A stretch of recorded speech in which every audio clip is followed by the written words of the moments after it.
Diamond wrist drip, slip through the pitfalls. I just wanna chill with the big dogs. House on the hill with a big dog. Make it a ride, I'm taking a lot. So it's about time that I get what I got. And it's about time that I get what I need. And yes, I'm needy, I need to succeed. Know what I need it all. So I don't live with my back to the wall. Don't have to answer whenever you call. Who that on the line? It don't matter, dog. Oh, not at all. Oh, what a gift. Just to be rich and not giving a shit. Just to be rich and not giving a shit. Pinky up, I'm gonna take me a sip. I need the cash. Money sounds on every bag. Green in the eye of each lad. Pockets so fat like I'm smuggling packs. I only deal with my time in these maps. Role playing the tactician and craft. Art of success if I dub it is that. As dinners in fact guarantee for a hunter. When I see in the mirror who trumping. I need my anthem to blare with some trumpets. Mama's fair for repair and she also consistently stable and nothing could offset me. A boss type beat, lead the starship stream through outer space. I'm a star baby boo, better watch the race. And you'll see me live today and die trying to just don't break. Except all the bread we make with two hands. Better get your ball together and stretch bands. Do it all for as long as you can. Get your sandwich ready and go hand. The baloney niggas just can't comprehend.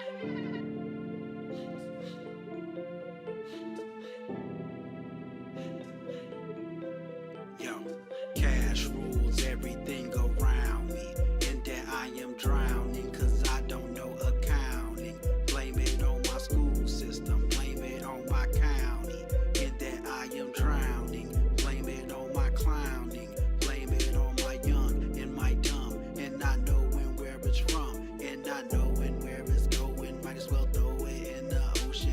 As I put my back in motion, might as well throw it on some drinks. Hit a Miami for 2 weeks, might as well throw it on the beach. I don't give a fuck about the economy. They ain't never helping those in poverty.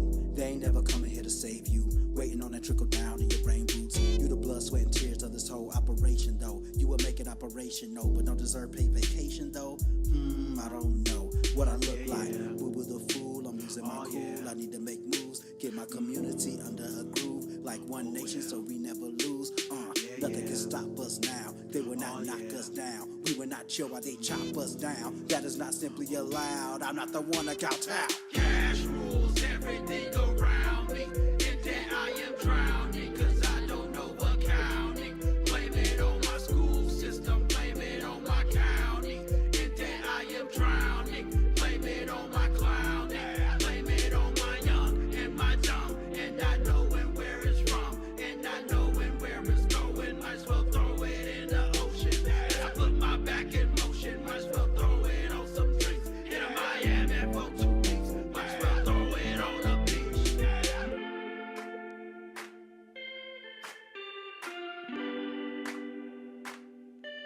Oh yeah.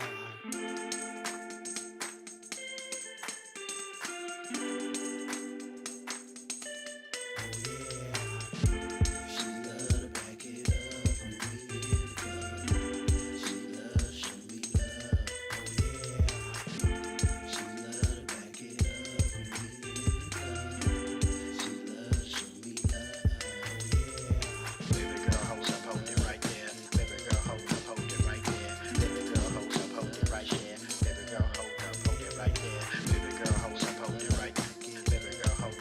right there. Baby girl, hold it right there. Baby girl, hold it right there.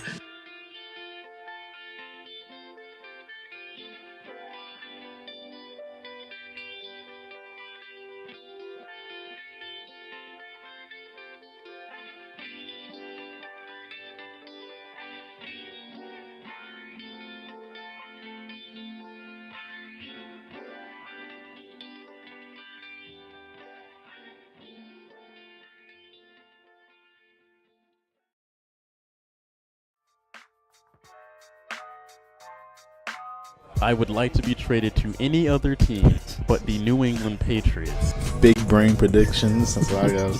Take it off, sir. The Washington football team beat the Steelers. Person. EDP. Yes, but if we lose this game, I firmly believe we do not need to make playoffs. So Don't you ever disrespect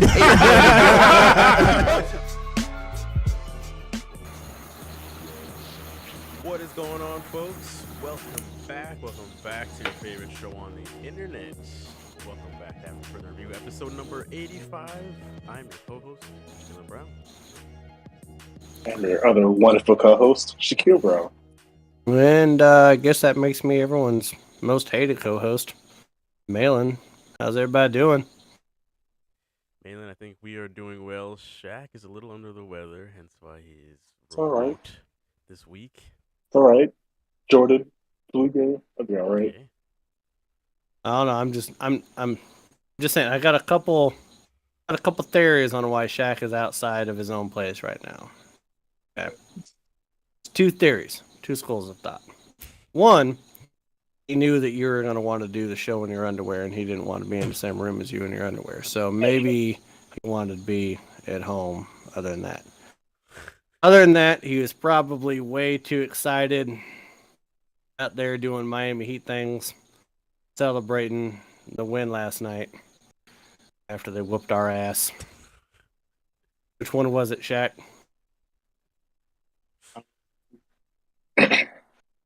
Neither? Okay, I'm just saying, if you're out there celebrating how Miami Heat fans celebrating, you're gonna see somebody in their underwear anyway, so it don't really matter. Wow. Exactly. Whether it's Jalen or stranger.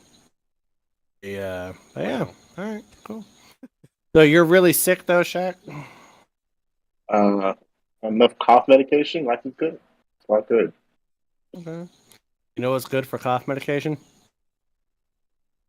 Bourbon, Yes. moonshine. Time for a shot, gentlemen. Scientifically proven. Gentlemen, raise them up high, and cheers to you. Cheers to the folks at home, too.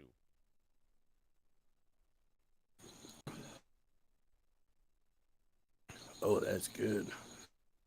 What did you take a shot at, Jalen? So, This is that. Did that Woodford Double Oak? Yeah. That Shaq. Nice. Weeks ago. Shaq, you took some moonshine. Because Moonshine. you're trying. Yeah, he's trying to kill everything in the system. It don't. Get rid of it. The vid can't outlive moonshine. The moonshine will get the vid every time. I'm actually drinking Baker 7, which is 107 proof single barrel. This stuff is delicious. I've had it on my shelf for about 6 months and thought I'd pull it back out for such a stupendous occasion as this meeting with you gentlemen. I would like to say I'm very festive this week with a Mos Eisley shot glass and a Tatooine shirt. That was not on purpose, by the way, but There you go. there you go. Anyway, love it. folks, if you don't actually watch the show and you only listen to it, you're missing out on all of these references that we're making here. And you can change that by tuning in live every Wednesday at 9:30 p.m. Eastern Time. You can just watch the replay if you can't watch us live. All this goes on the Melheim's Media YouTube channel, where this show is hosted, as well as a bunch of other podcasts. But yeah, you can subscribe to Melheim's Media on YouTube, and you can be notified when we go live. And then you can also keep up with all the other shows on the network. You can, of course, join our live chat if you do watch live, and you can weigh in on the conversation. And besides that, there's, of course, the vice versa to that. If you don't want to watch and you just want to listen, click the first link in the description below, and you can listen to this show on your favorite podcast platform. With all that being said, though, we're going to hop into the first topic of the week. And the NBA Conference Finals just tipped off yesterday night, as Malin just referenced a second ago. So before we hop into this, the actual Conference Finals, since we last recorded, obviously that previous round has ended and some teams have gone home. So I wanted to know your guys' opinion on the fact that the Bucks and the Suns, who were, the previous Western and Eastern champs, both exiting in the same round. And I think, pretty sure all three of us had pretty high hopes on both of those teams coming out again this year. So what do you guys think about them bouncing out at this point in the playoffs? Go ahead, Shaq. I mean, the Bucks very much surprised me and getting bounced out this early. To be honest, I really expected Giannis once again to carry this team to success. Um, the Suns, not as surprising. I feel like there was a lot of talent stacked up against them this year, so that's a little bit less of a shock to me getting bounced out this stage. Wait a minute. Hold on. Shaq, I'm a little bit confused. I don't know if you're running a fever, but we all picked Miami, Boston, and Golden State, Phoenix. So how are you less surprised that Phoenix got bounced out and not Milwaukee, other than you just being a hater, being up 1-0 right now? I'm just saying, Is out of this? those teams to get knocked out, they were the team to get knocked out. Just saying. Okay. Well, I mean, listen, I knew that Milwaukee was going down because we predicted that, Jalen. Right on. You and me on the bus driving that shit all day. That really was a back and forth series. And the games that Boston lost, like you're talking 2 different possessions each game on the 3 games that they lost, and it could have gone either way. So it didn't surprise me that Boston won the series. Now, did it surprise me that I think they hit 23 3-pointers in Game 7? Right. And that Williams could not miss? Like, it got to a point during that game that whenever Williams was at the 3-point line and he got the ball and he threw it up, even though he only made 46% of his threes, because he kept jacking them up, but it got to a point to where every time he threw it up there, you thought it was going to go in. Yeah. And you were actually shocked when it didn't. Like, how did we get to that headspace? Like, that was weird. But no, Phoenix really did surprise me, though. I really do think we need to start talking about the fact that Chris Paul's never going to win a championship. Yep. And he came up small. He turned 37 midway through that series, or during the playoffs. And since he turned 37 years old, that man went from averaging 22 points a game to 9.8 points a game.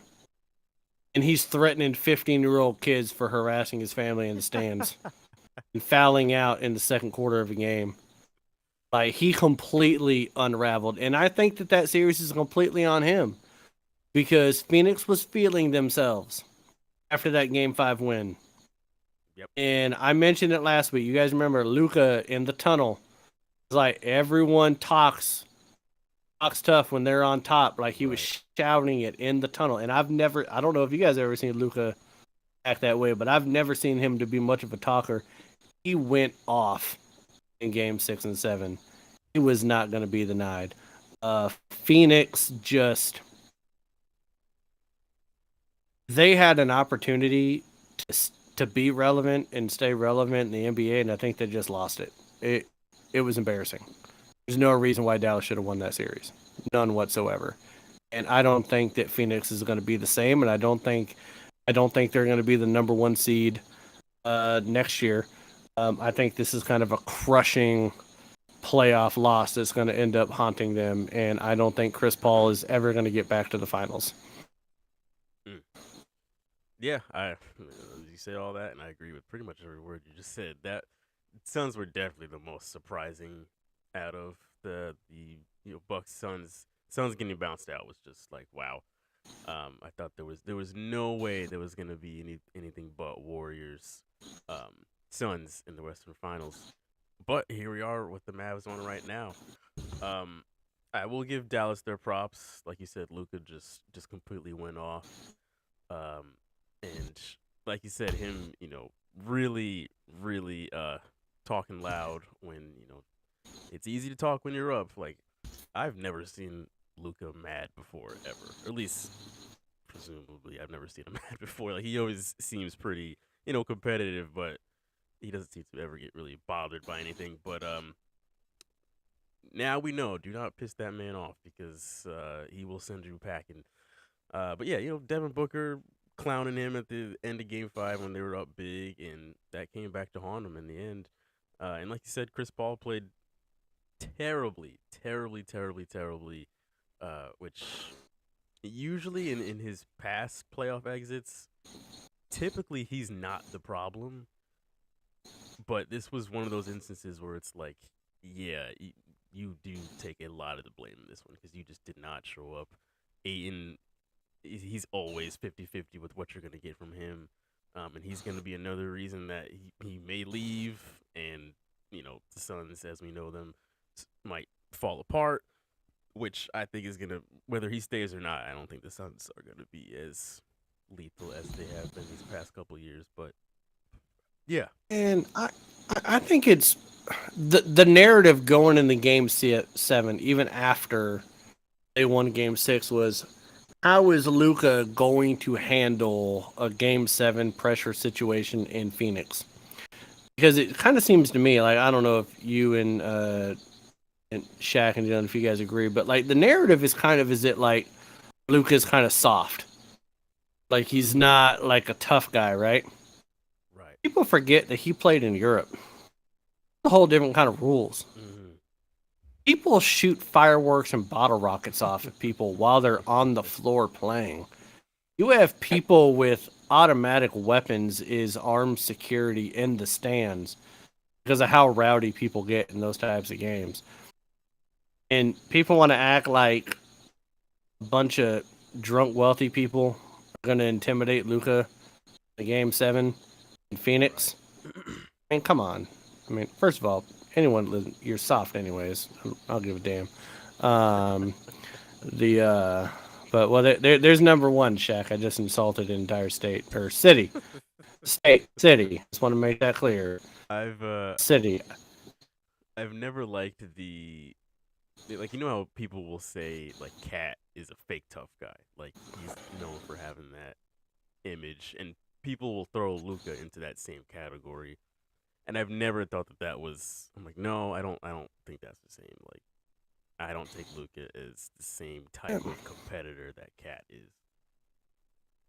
I just don't think that Luke, just because you don't have the tough guy demeanor, right, doesn't mean that you can't show up in highly contested games. I mean, Tim Duncan is one of the best players in the NBA history. And he lived his entire life on and off the court the exact same way. Yeah. And he was more quiet than Luka, and no one said that Tim Duncan was soft. So I just, I don't know. I don't really know where that narrative comes from, because that man is, in my opinion, he's top 5 in the NBA right now. Like name another 5 people better than Luka right now in the NBA. He's top 5. He might be number 5, but he's definitely top 5 in my opinion. And he showed up, man. And even if they get waxed by Golden State, which probably could happen because they're definitely the most talented team is Golden State in that series, Dallas has definitely shown their worth. And this is a successful season for them as far as I'm concerned. Yeah. Yeah, he's without a doubt top 5. If I was putting a team together, I won't go into this now, but let me just say Luka would definitely be one of those 5 people. G Money says Phoenix didn't just get bounced out. Dallas threw them out the door and then slammed it in their face. How do you only score 29 points and you're in the third quarter? That's extremely embarrassing. Yeah, you can't really get bounced out when the other team deflates your ass and just pummels you. That Game 7 was, Jesus Lord. That was my God. Like we thought as Celtics fans that we drubbed up Milwaukee in Game 7, and then that Game 7 happened, and I was almost like, this is almost disrespectful. Like I kind of felt like we're looking at Rocky 5, and Apollo Creed's getting his ass beat. Rocky needs to throw in the towel, and he doesn't, and Apollo Creed dies. I'm like, just throw in the towel. Somebody throw in the goddamn towel. Like, this is ugly. It's disgusting. moving along here to the second part of this topic, and that is, as we're in the conference finals and now, officially on the record, who do you guys think is coming out of the East? Who's coming out of the West? Shaq, of course, we're going to start with you first. I think this is going to be a very biased question for everybody, but I want to say East. I'm going to choose my Heat to come out of the East against Golden State. That will be my matchup right there. I really believe they can have it. If the Heat can stop relying on Butler so much as the driving force, like, I feel like for success really drives upon him doing really well every single game. So if you actually have everybody come out and really show out, I feel like we can win this series and beat Golden State and the Heat. Wait a minute. Were you just asking like who's coming out of, and Shaq just went full heat? I we ain't even gonna give him a problem. Is that what he said? I literally said this is gonna be the most biased question. Asking all of us. Okay. No, I don't think it's biased. Jalen. Okay, Jalen, you go, then I'll go. Okay. I want to be nice. I want to formulate my thoughts. All right. Or I'm. That's good. Nice. That's good. Yeah. Yeah, of course I'm going to go with Boston. It's not biased. That's just, that's an analytical take, I would like to assume. The Boston Celtics are a better team than the Miami Heat. More complete team.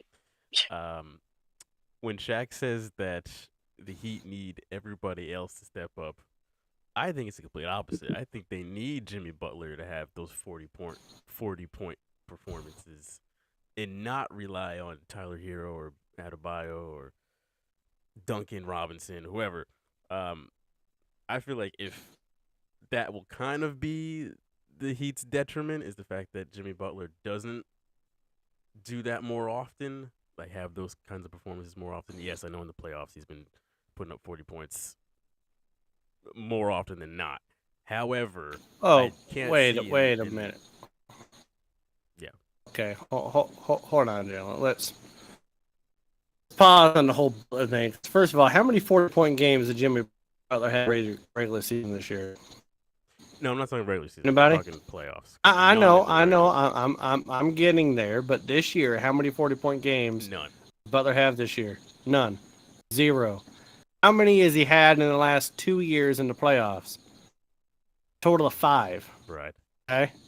A lot of those games. Now, actually, I think we're actually going back to the bubble on that one too. So I think in the last 3 years, including the bubble when they went to the finals, so we're talking like 30 playoff games, the man had 5.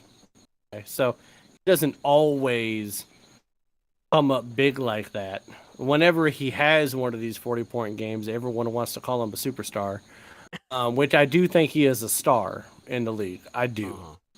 And I think that he gets wrongfully judged and not given his credit due just because he's a different type of star in the NBA.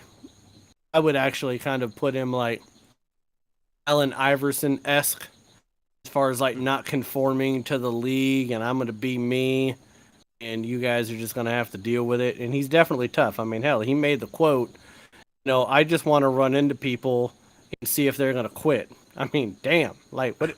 Just call it out there. Just set it straight up that you basically think you're going to run into the Boston Celtics and make them quit. That make that quote in and of itself crazy to me because he believes he can do it. Whether he can or not, after you make that declaration to a bunch of other grown-ass men on the other side, I don't know, but he's very confident in himself. But no, like he doesn't normally do this, but I do agree with you that the Heat are going to need it. Right. The Heat need him to score 41 points. They need him to average 35 points to be able to do it because the simple fact of the matter that now, Shaq, I don't know if you agree with me. I'm trying to be optimistic. I'm not trying to be Celtic slanted on this. So you tell me if you think I'm being Celtic slanted, Shaq. 100%. Okay. Yes. Boston coming off of a Game 7 against Milwaukee. having to go to Miami to play the Heat. They don't have Smart because of an ankle. They lose Horford because of COVID-19 protocols. They're down 2 of their starters. Yeah, they were up 14 at one point in the second quarter, 8 points at halftime. I think they kind of shocked the hell out of the Heat. Like, damn, like, they could be down these 2 people. Having Spoelstra on the other side, being one of the better coaches in the NBA, making adjustments definitely helped. And, I mean, hell, they turned it up in the third quarter. The third quarter was probably the ugliest basketball that I have seen a single team play in one quarter in the entire playoffs. And my Celtics played it. They played like ass. We're talking 11 block shots in the entire game. Tatum in the third quarter alone had 6 turnovers. 6 turnovers. So my thing is that Smart is he's probable to come at game 3. Horford is still doubtful. But the Celtics at least showed outside of one quarter, even being gassed off a 7-game series, that they can still hang with this team. And that's why I still think it's going to go 6 or 7 games. I don't think that anybody can look at what either team did in game 1 and say this is indicative of how the series is going to go. Because Boston can turn around and beat them in game 2, and then we don't know what Miami's going to do in game 3 or game 4. I think it's going to be a really hard-fought series. Yeah, I agree with you. I feel like the Heat should have done a lot better for seeing if they're playing a team missing 2 of their primary starters, played the whole 7-game series. I feel like, I don't know if they like underjudged them, saying, oh, they're going to be really bad because they're missing people, or they just had a weird game. But I agree with you. They should have played a lot better, and it will definitely go for the long haul. I will have to say, y'all said it's going to be a 5-game series early on in the week. Do you recall that? Okay, wait. First of all, Shaq, when I said it was a 5-game series, Smart didn't have an ankle issue and Horford did not have COVID. I do think that missing those 2 for 1 game and Horford for possibly 3 games means that it's going to be a 6 or 7-game series. So I'm not moving off the fact that I think Boston's going to win, but I just think, like, I made a 5-game prediction with a healthy Smart and a non-COVID ass Horford. But now all of a sudden Horford has COVID, Smart got an ankle injury, so that changes a little bit. So yeah, I do think Miami's going to get a couple more wins in the series because of that, but that's why I think it's going to go 6 or 7 games. So if I'd have known before I made that 5-game prediction that Smart would get hurt in game 7 and Horford would get COVID, I would say it was a 6 or 7-game series. Does that make sense? Yes. Okay. Listen, I'm just trying to be 100%. I'm not trying to do revisionist history, but things have happened. Now, one thing other like Jalen that we got to worry about as Boston fans is that Lowry's going to miss game 2, but he's probably coming back for game 3. So that's another thing that Boston fans got to be a little bit worried about because, like we act like, okay, Smart and Horford, that sucks. Miami's been winning without Lowry the whole time. Now all of a sudden they're going to have him back. So does he help them, hurt them, diminish? Is he up to the task? Is he sluggish? Is he on fire? Like that is definitely kind of a wild card kind of thrown into the mix there to see what happens there.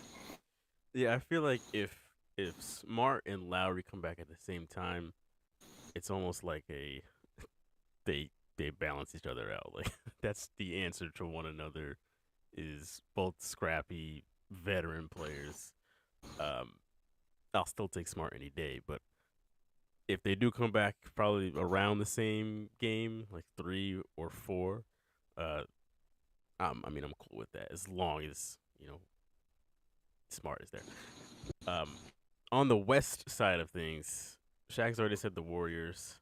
I'm going to agree with him. I think the Warriors also come out of the West. I'll make it short there. Malin? I'm going to say the Warriors as well, but I'm not going to say it's going to be a 4 or 5 game series. I think Luka's balling out. And I think that Dallas is good for at least 2 wins in this series.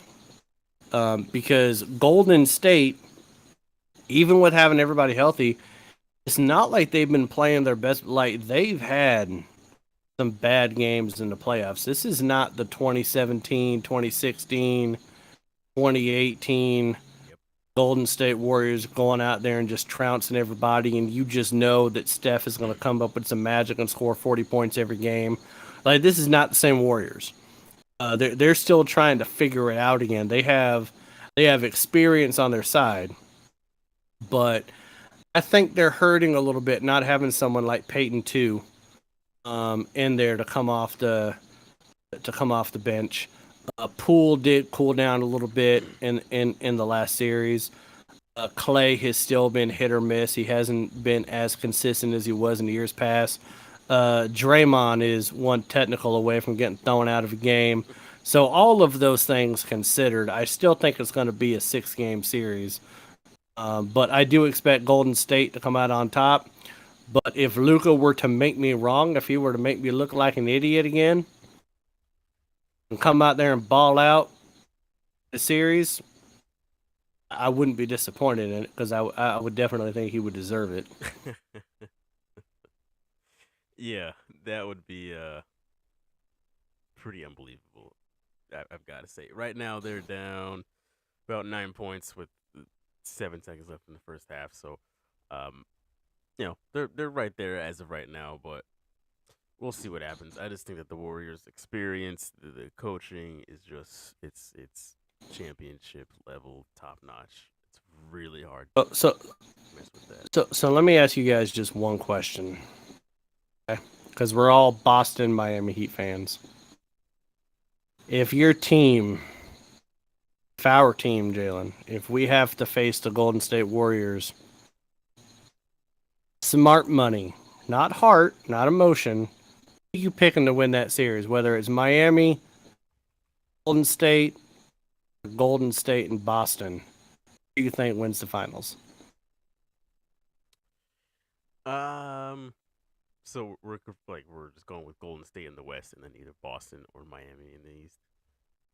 Yeah, we're going with our pick. Oh, that's what you're saying. We're doing because we're all picking Golden State.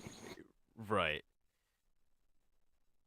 I mean, I know it seems biased, but I really still feel like the Celtics are the most complete team left. And if it did come to us against the Warriors, I still really like our chances in a 7-game series. Like, I'd like them more than the Warriors being able to beat us in 7. The Heat, I still think they would give the Warriors a hard time, and it would probably go 6 or 7. But I do think that the guard play from the Warriors would outdo the guard play of Miami in the end. All right, so before Shaq goes, I'm going to say that whoever makes it out of the East, I think will be the most battle ready and the most consistent team in the playoffs. So any team that comes out of the East, whether it's Miami, which would make me throw up and shit myself and piss myself at the exact same time. All 3 things happening simultaneously. I wouldn't like it, but I think that Miami would probably win that series. And I think that like you said, like Boston has been really consistent. And if you really think about it, since January, Boston has been the best team in the NBA. Right. Okay? Then from March 13th, okay, Miami has actually been the hottest team in the NBA. So in the second half of the season, the 2 hottest teams in the NBA are in the Eastern Conference Finals right now. And Golden State has been inconsistent. And so I think they have the talent to win it, but they would have to show up to win it. Like, they wouldn't just be able to walk in there and beat whoever goes in there. And I think that the Heat or Boston would probably win that series. What do you think, Shaq? I agree with you, better that whoever comes from the East will be mentally and most physically tough against Golden State and would win it. My only question would come against Bounty, Miami, and Butler maintain the 35, 30 plus point average. If he's going against 6, 7 game series against Boston and then having to drag up for another 6, 7 game series against Golden State, can he maintain this workflow on what he's doing right now? I hear what you're saying about that with Miami and Butler and whatnot. I still think that Hero at some point is going to go off. It's like Hero is going to win one game, Miami in the series. Which that's why that's he was the only reason we didn't completely blow him out in the first half. 'Cause he was just keeping them in there, in striking. Like the reason why I originally thought the series was going to go 5 games was because I thought that that Hero was going to win one for Miami. I didn't see Butler going off for 41 points. But I think that, and this is the only reason why I think that Miami would beat Golden State if they met in the finals. And the same reason why I think Boston is that they both teams play bully ball. They beat you down. And the only player on Golden State's roster that can play bully ball is Draymond Green. Right. And I think he will lose his shit and get tossed out of a game or get a technical or beat whatever, you know what I mean? Right. I don't like when another team matches up like that and plays bully ball because there's not a bully ball team in the West. Right. Like, name one bully ball team in the West. There isn't one. But Golden State, if they win the West, they're going to meet Boston or Miami, and they're going to frustrate the shit out of those teams. And I think Draymond Green's going to lose his fucking mind. Yeah. In that series. Like, Clay and Steph will have to be Clay and Steph from 5 years ago. Right. Win that finals. And if they are, congrats to them. I'm wrong. I'm an idiot. Who am I but a 40-year-old bald white guy with a beard? I don't even play in the NBA. But, you know, they're going to have to ball out. They're going to have to be just as good as they were before they started getting all those injuries when I'm talking about Steph and Clay. G Money says he also thinks Boston. I really think their defense is better than the Warriors. And then shout out Nestor joining the chat. He says, Nestor. Heat in 7, Dolphins over Seahawks, COVID over Warriors. Okay, so I just said Nestor Lab's a good thing. Yes, you can kiss my ass. Like you, I'm glad you're watching the show. But I've been cultivating these cheeks for 40 years, and they're right at the ripe size for you to go ahead and kiss them. So, I love you though, Nestor. I love you because you're in the chat all the time. But you really got to pull Dolphins over Seahawks right now. We're not even talking about the NFL, Nestor. That's mean, man. Speaking of the NFL, I have to do that low blow. Perfect. They have to hit me in my pancreas 10, 12 at night. Some bullshit. Nestor don't even know where my pancreas is, but he just punched the shit out of it. That Dolphins Seahawks shit. That was painful. My heart, Nestor. Let's slide right in to our next topic, which is NFL related. And that is some of the most expensive tickets in this upcoming NFL season. So these are the top 5 on average most expensive tickets in the 2022-2023 NFL season. And we're going to start off with number 5, work our way to number 1. And this is the week 1 Monday Night Football game. First Monday night game of the year is a banger. Broncos go to the Seahawks. Average ticket price $451, folks. Yeah. It's going to cost you. First of all, I can tell you that's a lie right now, Dylan. It's not $451. I don't know where you found that number, but it's not real. Want to know why I know that? Why is that? Because you guys know that I've been planning a trip up to Seattle in September, right? Right. I was just waiting for the NFL schedule to come out because I wanted to watch my Mariners, my Huskies, and my Seahawks on the same weekend. Right. So the NFL schedule comes out. G Money and I are on the phone, and we're talking about our options. Okay? We had two options. One, week 3, Seattle Falcons, okay, in Seattle, and we would be able to watch the Washington Huskies and Stanford play, but we wouldn't be able to watch Mariners play in Seattle. Okay? Other option, week 1, NFL season, would have been able to watch the Mariners play at home. We would have been able to watch the Huskies play at home. The Monday night game, we're literally looking at tickets, Jalen. Okay? I'm talking very top row, meaning there's no more seats above you. You're as high as you can get unless you're in a helicopter over the stadium. $500. Oh my god. And the view is obstructed. You Oh, you're can't sitting even behind see. a light or something. No, but you can't, because of the angle, you can't see one corner of the end zone. So it's even a $500 for the very top row. Now, if we're talking 2013 NFC Championship game, Seahawks Niners, or 2014 NFC Championship game, Seahawks Green Bay Packers, I don't give a shit if I can only see half the field. I'll pay whatever I have to pay to be in that stadium. Week 1, $500, be all the way up there? No, hell no. So G Money and I chose, and I already bought the tickets, all that. We got some great tickets on the 100 line, right? Ooh. We're on the 100 deck, row F, corner of the end zone. We're 5 rows up, $250, $290 after fees, and we're like right there where the Seahawks come out of the tunnel. Nice.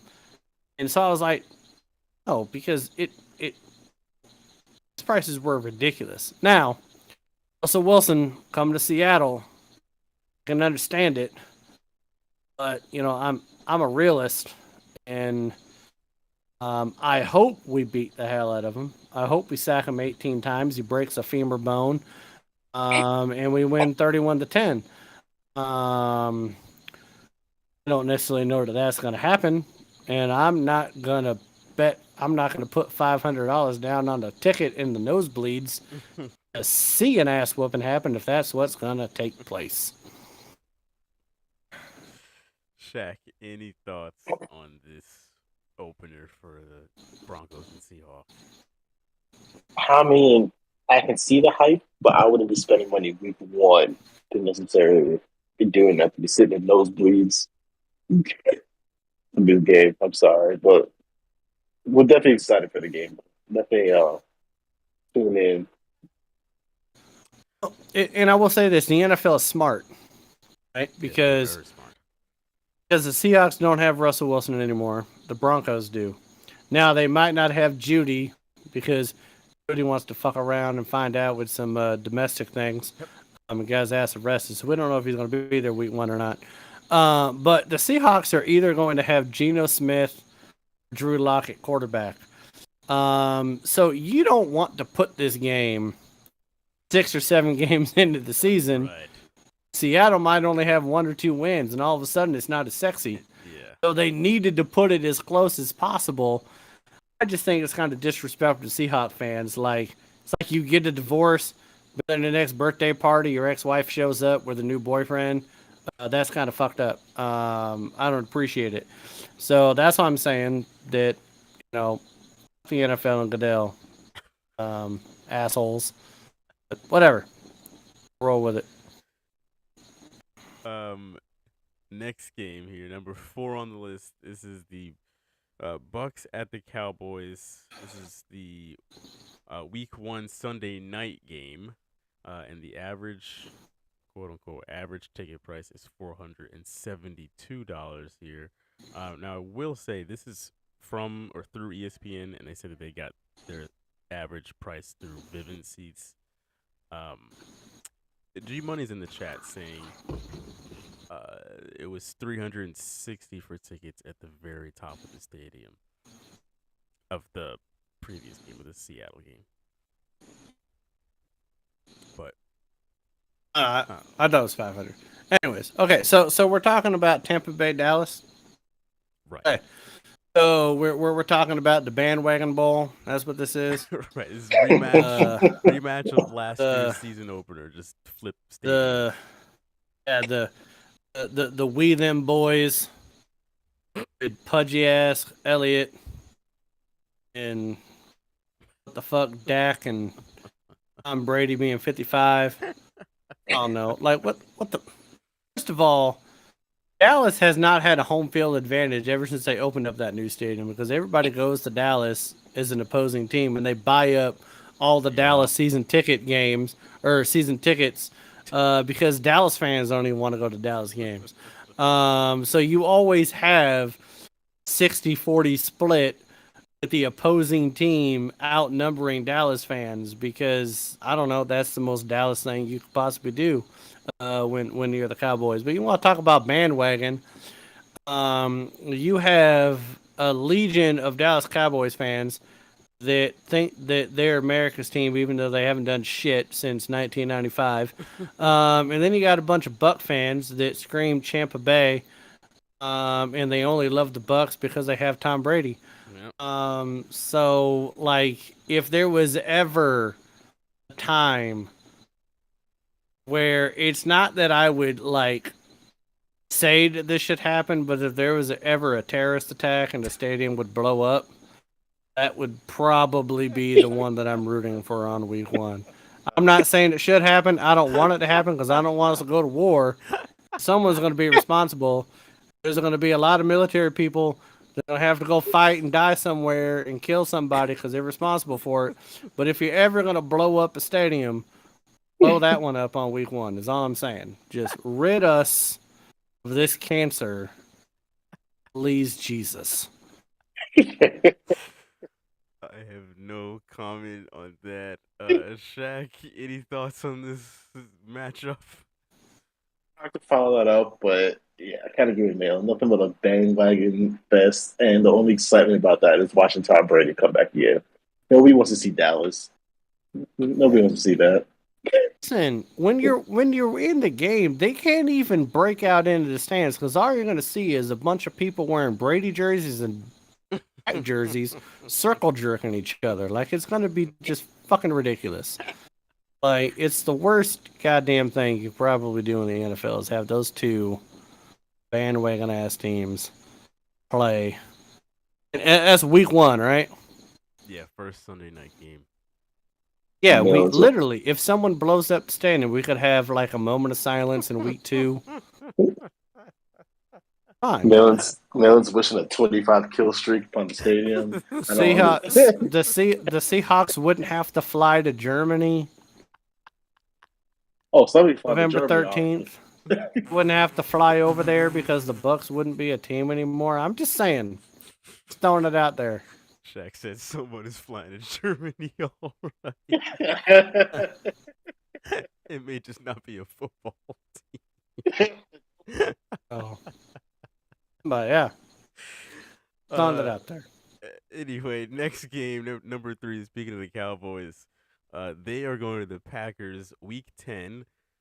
Average ticket price $488. I think we mentioned this briefly last week, but Fox is hyping this game up because they have this as their America's game of the week that week, so they're already trying to hype this up.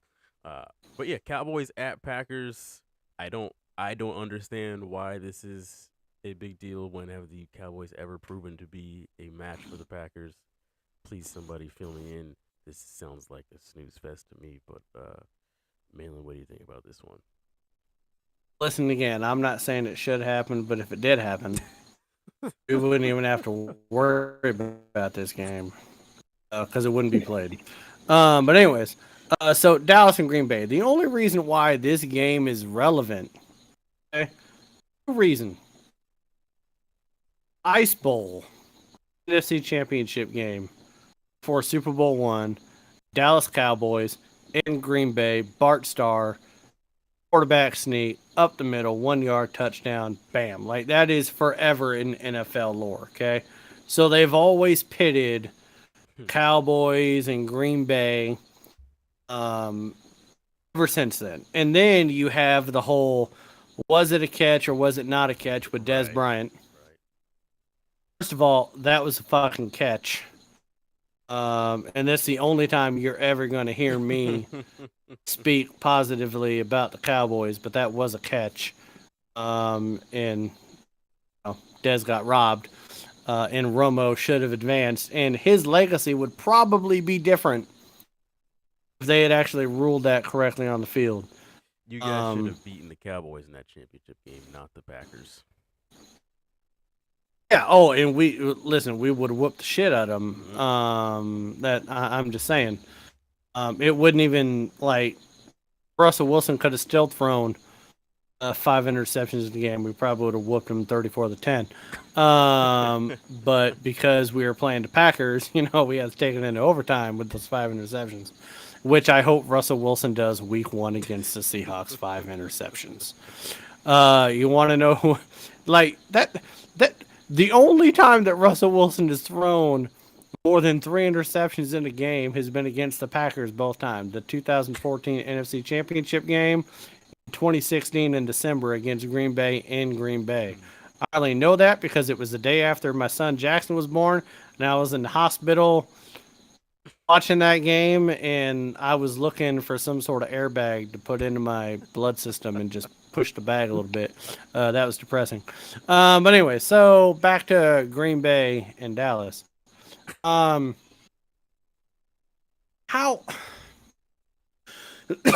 when is the NFL going to stop pushing the Dallas Cowboys as a top contender Right. to make it to the Super Bowl?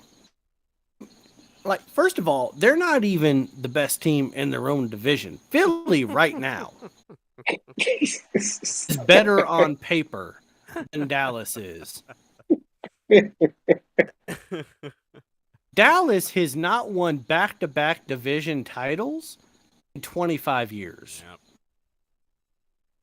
25 years. Actually, I think it's 30 years. I think it's 30 years. There has not been a back-to-back division title winner in the NFC East alone in the last 12 years. They can't figure the shit out. Nobody can be consistent. Like, what the... Are we... Because you got the star in your helmet, bang, bang, cowboy gang, like, what the fuck are we doing? Like, no, shut up. Like, they're not that good. I can name several teams better than them right now. Let's go ahead and go with the Rams, San Francisco, Arizona, better than the Cowboys. I'm not going to say my Seahawks right now because I don't know what the fuck we got at quarterback, and it actually scares me. But there's 3 teams in my own division that are better than the Cowboys. Tampa's better than the Cowboys. The Packers are better than the Cowboys. I just named 5 teams. I didn't even get to Philly. So Dallas is at best number 6. And I probably forgot a team. At best, they're number 6 in the NFC. They're barely making the playoffs at this point, even if they win the division. And if they don't win the division, they're not going to the playoffs. Not going to get a wild card. So I don't know why we keep hyping up so-called America's team, because somebody made a fucking video in the 70s and called him the America's team. That man's been dead for 30 years, 40 years, whatever, but we're still calling him America's team. So whatever, I don't know. Shaq, stop me before I piss off more people. G Money is saying Aaron Rodgers should get COVID and not play, and everyone that paid that type of money will realize that they wasted their money on watching Jordan Love. And then he also says when Jerry Jones stops guzzling vodka like it's water, that's when the NFL will stop hyping up the Cowboys. Okay, first of all, before Shaq says anything, I want to know the moment that we stopped taking COVID seriously. And G Money, who deals with elderly people in the healthcare system, is saying that somebody should come down with COVID. That's when we're no longer taking COVID seriously. I don't know if we had already hit that point before, but we just drew a line in the sand where G Money said, fuck it. And Roger, COVID, bitch, get it. That's when we're no longer taking COVID seriously. 100%. But he's totally right though. 100% right. That would be hilarious. Absolutely. My only 2 cents about this is once again another game being hyped up by an old man, and not necessarily about everybody else. Nobody wants to see the Cowboys. One reason that Green Bay is relevant right now. So, Yep. Why do we care? Right. I don't know. Jalen, Yeah, I mean, I don't really have much. you want to know what Shaq reminds me of right now? What's that? Reminds me of a slot machine. Big ass head, 3-cent payout. The fuck are we doing? What is this? 5 words. Jesus Christ, Shaq, how sick are you? Close to death? Huh? You sweating? Please don't sweat, because if you sweat, you're gonna flood Tampa. So don't do that. We don't got the levees or anything in place. Deal with it. The infrastructure is not there. Not good. We need a cold streak to happen. Get you a wet washcloth, Shaq. Forehead shiny as shit. It'll be all right. Anyway, number 2 on this list. We're continuing with the Packers here. Packers come back to Tampa in week 3. Average ticket price $535. Now, this is a rematch of 2 years ago. Same like NFC Championship game. Right, NFC Championship game. And I think that same year, the Packers came here and got smoked. The Packers beat the shit out of the Bucks in Tampa that year, but they lost in the NFC Championship game. Didn't they? No, I'm stupid. Never mind. Nope, Bucks won. Never mind. I'm stupid. Yeah, Shutting up now. that was the same game where Bucks fans were just going wild. Like, I mean, absolutely bananas. But yeah, $530. I'm just gonna leave mine at this. If you pay $535 to watch a game at Raymond James Stadium, you should be checked into a mental institution immediately. I will leave it at that. Shaq, what do you think about this? 2 people that deserve to be in a nursing home right now, both playing each other. And funny enough, both of those teams were older reasons those last 2 games were even relevant, playing each other. But like I said, I still would not want to pay any sort of money to watch a Bucks game. Not one bit. In Tampa. The fact that those tickets are going for $535, I don't want to hear a single fucking person complain about cost of living in Tampa. If you're shelling out $535 to go watch the Bucks play, like what are we doing? Like, do we need to raise the minimum wage up to $15 for cost of living, or do we not? Like, if you got that much money to burn, do we really need to do this? Is all I'm saying. So you just spend $50 of gas to drive there. I need to. I mean, yeah, because you're paying $535 a ticket, spending $70 in gas. You're paying $20 for a beer. Don't bitch at me when you can't pay your rent. Okay? So those people can shut the fuck up. Those people better be at a bar eating some wings, watching it on TV. Because apparently they can't afford to watch it at home, and they damn sure shouldn't be able to watch it in a stadium. Apparently, there's 68,000 people that are rich enough to pay $535 to watch a couple decrepit-ass people play quarterback in the NFL. But no, I will say this. It's most likely, if you're going to pay money on any of these games, okay? This is the only money that I would pay top dollar to see, and here's the reason why. Aaron Rodgers is a Hall of Famer, right? Give him a lot of shit, but he's a Hall of Famer. One of the most talented quarterbacks in the NFL history. Not saying the best, but most talented. Hasn't been able to win in the playoffs, but most talented. Got Tom Brady, the GOAT. Okay? It's the last time you're probably seeing these two play again. The last time. So it's the last time that you're going to see 2 of the best quarterbacks of the last 25 years play against each other.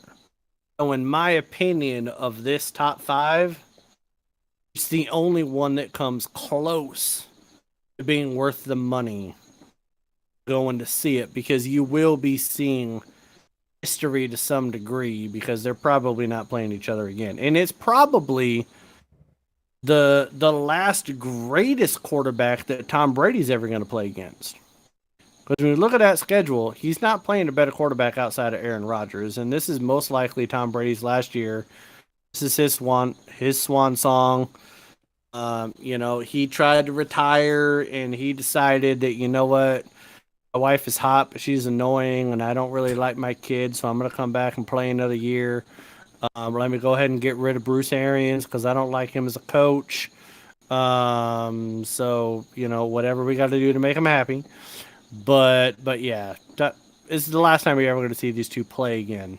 And they have not played each other a lot. I think this is only the third time they will have played each other in the regular season. It's not like Tom Brady and Peyton Manning.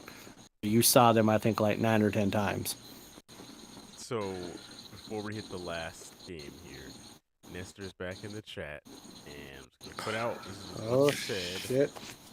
Oh, God damn it, Nestor. He says, "How many Super Bowls do the Seahawks have? Chicken pox over Seahawks." Okay, first of all, I want to know who Nestor is a fan of. Like, what is his favorite team? He's a Miami fan. He's a Miami fan. Okay, so he's probably a 20-something person, maybe 40. Hell, he could be 50 and he wasn't alive when the Miami Dolphins won a fucking Super Bowl.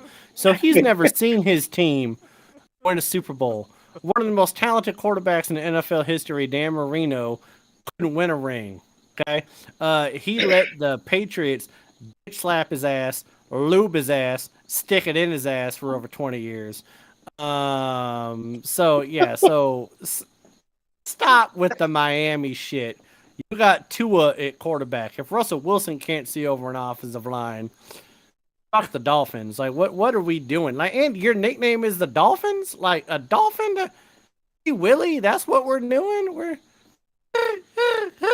like, that's your fucking battle cry? Like, shut the fuck up. You're a Dolphins fan. The last time you won the division title was with Chad Pennington, quarterback. The fuck is Chad Pennington? Jesus Christ. All right. He is living in the past 20 years before he was born.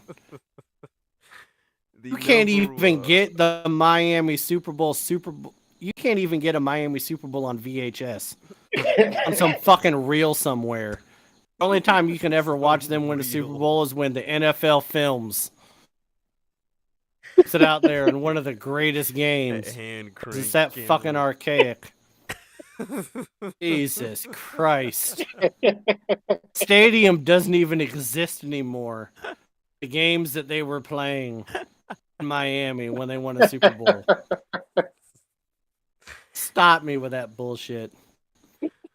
Continue. I apologize. I love you, Nestor. I love you. But Seahawks, chicken pox. You probably had chicken pox. I got a bunch of them on your penis, too, and messed you up as a kid. You can't get a girlfriend because of it. We couldn't piss for 7 days. Hate on me because of that. But I love you, Nestor. I love you. You're a good man. Good person. Say man, but I'm not going to assume your gender. I can't do that anymore. I get in trouble. So, whatever you identify as, I apologize. You also Love you. assumed penis with chicken pox. Did. Well, I mean, listen, I don't know what's worse, having chicken pox of a JJ or the penis. I don't know what's worse, but either way, it's painful, and they probably had it. So. There you go. Yeah. All right. Number one on this list. We have the 49ers at the Raiders, week 17, last game of Why? the damn year. Why? $603. I can give you $6. I'm assuming this is some sort of generational thing that these two teams have a bit of a history, but I don't get it. I do not understand. What this at all. history? They don't have history. That's Never the even played in the only. same conference. I was assuming that they had some kind of rivalry. I don't get it. Why? Is this game so expensive? It all comes down to gambling, Jalen. San Francisco is probably a 3 to 4 hour drive to Las Vegas. You got the casinos, you got the hotels. Listen, I love Vegas. You know me. If the Seahawks were playing the Raiders, I don't give a fuck what it cost me to go to that game. I'd pay it to go to it. But what I don't understand is that the Niners don't even know who the fuck is their quarterback's going to be. Yeah. They can't get rid of Jimmy G. And even with the shoulder surgery, he's probably going to beat out Trey Lance because Trey Lance, for all intents and purposes, has not been showing up well. The Niners can't even hype him up. With Vegas, you got Josh McDaniels. They were the fourth best team in the AFC West. Fourth best team. And that's with Devontae Adams. Okay, now I will say that Carr is a much better quarterback than what people give him credit for. I will say that. He is. He's definitely better than whoever San Francisco is going to roll out there. But I do think the Raiders might surprise some people and pick up a couple more wins than what they were originally going to get. But I don't understand how this game is the most expensive game. There's not that great draw. You don't got Tom Brady and Aaron Rodgers. You don't got all that stuff. Shaq, is your mom giving you medicine really right strong. now? Is that what's happening? No. I think Shaq's mom is That's giving him good. medicine. Mhm. Dad's But not mom that just gave him some Little Dimetap. more. Don't worry, Shaq. It's not like you're not talking Like, into a it's mic not or over, anything. sir. Yeah. Sir. Say hi to your mom for me, because No, they're in there making rum punch and distributing shots around the house. So and you're sick is what you're trying to sell us on. Is that you're sick? yeah, You're out there drinking moonshine and rum punch shots. He's trying to 100% naturally burn the bug out. I like it. Yeah, he is. He's about to be Mike Tyson, just punching the shit out of COVID. If it's in his body, he's about to do that. If your body's his inhabitable, you can't live. His Nestor said anything else in the chat. I love Nestor. Nestor's great. You scared him off. He and hasn't. said he had chicken No, pox I on didn't his scare him face. off because, listen, if Nestor feels like he could try to say that the Dolphins are better than the Seahawks and do the whole chicken pox or whatever, that's cute. He can rhyme. He's probably selling single albums on the street somewhere. If he can do that, he's not scared of whatever buttle I give to that. But you know what? Listen, if he's got a single out there, I'll buy it. $5. Let's do it. He's probably selling them on the street. Like a bunch of people are in Vegas. They try to sell you like CDs all the time. Like people actually still use CDs. It's fucking crazy. But anyways, Shaq, Hold you on. just had some rum punch. Nestor he just said, Russ is a simp. He's not even on the Seahawks anymore, Nestor.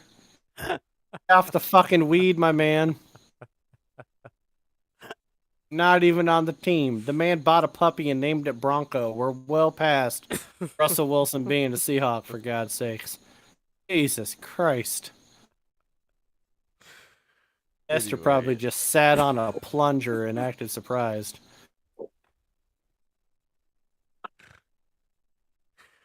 Last question I have for you guys when it comes to this segment. If, let's just say, the NFL gifted you a ticket to any of these 5 games, which one of these 5 games would you go to? I know everybody's racing to get to this Niner Raider game, but besides that one, which of these other 4 games would you go to? Before I answer that question, can I just say one more thing? Yep. If Nestor really believes that Russell Wilson is still a Seahawk and he's still saying Miami was better than the Seahawks, yet he thought Russell Wilson was still on the Seahawks, he needs to get examined. Like, there's some special needs that needs to take place. Need some accommodations. I don't know if it's a wheelchair ramp. I don't know if it's things in Braille. Maybe he hasn't turned on ESPN lately. I don't know. But anyways, Maybe besides he's that, saying that as a peace offering, an olive branch. That's not a piece of. You say Russell Wilson, all you're gonna do is piss me off. Like you're just gonna make me talk more shit. Like you don't. Literally just bought a puppy named a Bronco like he wasn't a Seattle Seahawk for 10 years. Like Russell Wilson can stub a fucking toe. Right. Okay, and that's being nice. Maybe he's saying that like he. Or like him and I have a commonality. Right. Okay. Right. Yeah, I mean, some really agree, Nestor. He's a simp. He's fake. I don't believe that he's actually the real person you see on interviews, anyways. But anyways, no, I would want to go to the Denver Seattle game. I would. I don't want to pay money for it. I don't want to spend much money to go sit in the nosebleeds. But if someone wanted to give me tickets, right, I'd fly up there and see it because I'd get to watch my Mariners play at home too. So that's kind of easier for me because I really don't care about seeing Tom Brady or Dak Prescott or Aaron Rodgers, Trey Lance or Jimmy G or Derek Carr. That makes me almost want to vomit in my mouth a little bit. Shaq. I would want to see the Bucks and the Green Bay game, ready for the history, and hope that Green Bay wins. See a bunch of Tampa fans upset. So that's not really need to go. Seeing people spend $500 to go cry after the game for the loss. Damn it! Now you make me rethink my own pick. You know why you said that, Jalen? Why is that? He'd want to be able to watch Tom Brady and Aaron Rodgers play because he knows that his own quarterbacks are going to be Mitchell Trubisky or Little Piggy Pickett. He wants to see some good quarterback play. And I gotta watch 17 games of my foolishness. Yeah, listen, man, I got to watch 17 games with Geno Smith or Drew Lock. Well, like I don't know who has it worse. At least Mitchell Trubisky has a winning record. What the fuck has Geno Smith and Drew Lock ever done? For all 6 games he played. Anyway. Saying Mitchell Trubisky had a winning record in Chicago, got fired, and had to go to Buffalo and be a backup. Geno Smith and Drew Lock are my quarterbacks. Jesus Christ. I'm going to go with the Denver-Seattle game, primarily because I have a feeling that Brady and Rodgers will meet each other again this coming playoffs. I feel like that will be their last time. It's disgusting. Why would you want to put that on everybody? I got a feeling on that. No one wants to see Tom Brady and Aaron Rodgers in the playoffs again, much less play each other. Tom Brady does. It's like so 2010, but this is 2022. The drama of the Broncos and Seahawks is just these other games. There's really no drama here. That game though is all about the drama. It's all the smoke is in that game. So if I could go witness one game, it would have to be that one for sure. I'm going to get home from work and probably finish off a whole bottle of bourbon before the game even starts. Because I'm going to be emotional. I'm going to be really emotional. You guys are going to have to put up with me in the chat. In fact, maybe we should do a live stream on Monday night, week 1. Should. All of us together with my bourbon bar, some wings. Confirm that now. First, we're gonna need a shoulder to cry on if we get our ass whooped, and I'm gonna need some people to calm me down if we beat them because I might run down the street naked, and I live in an HOA, and they frowned upon that apparently. Well, trust me, I'll be crying too for my Sunday game, so it's all right. G Money is agreeing, saying same thing. If they were good seats, Denver, Seattle. And Nestor says, I'm assuming this is in regards to Russell Wilson.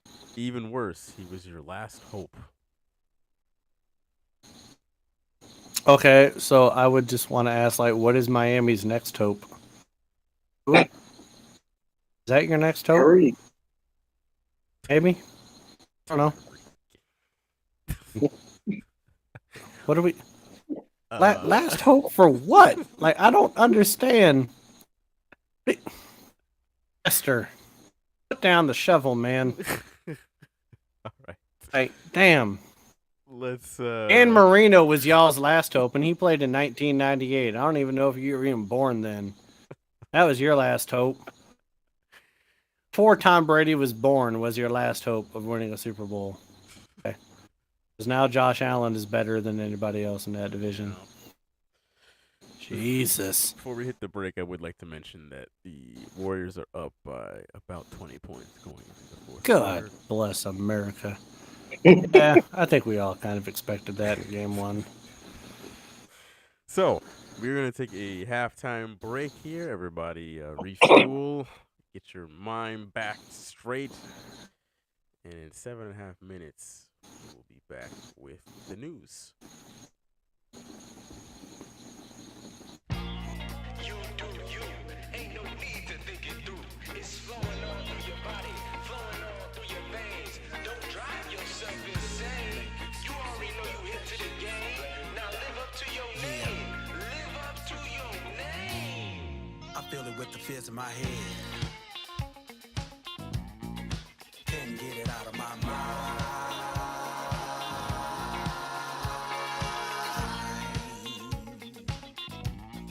I hear what never was said.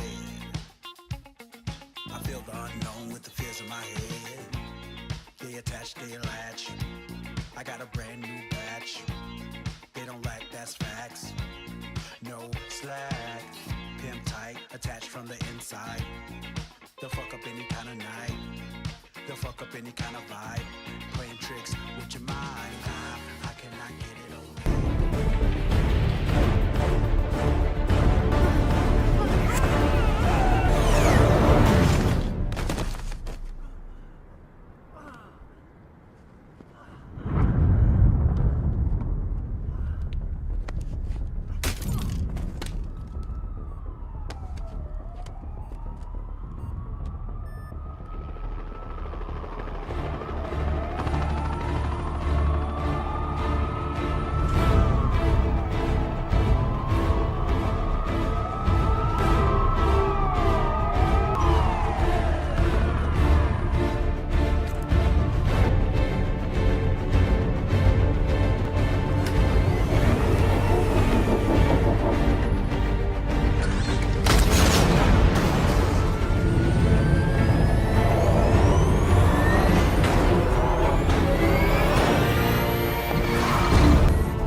We lost him.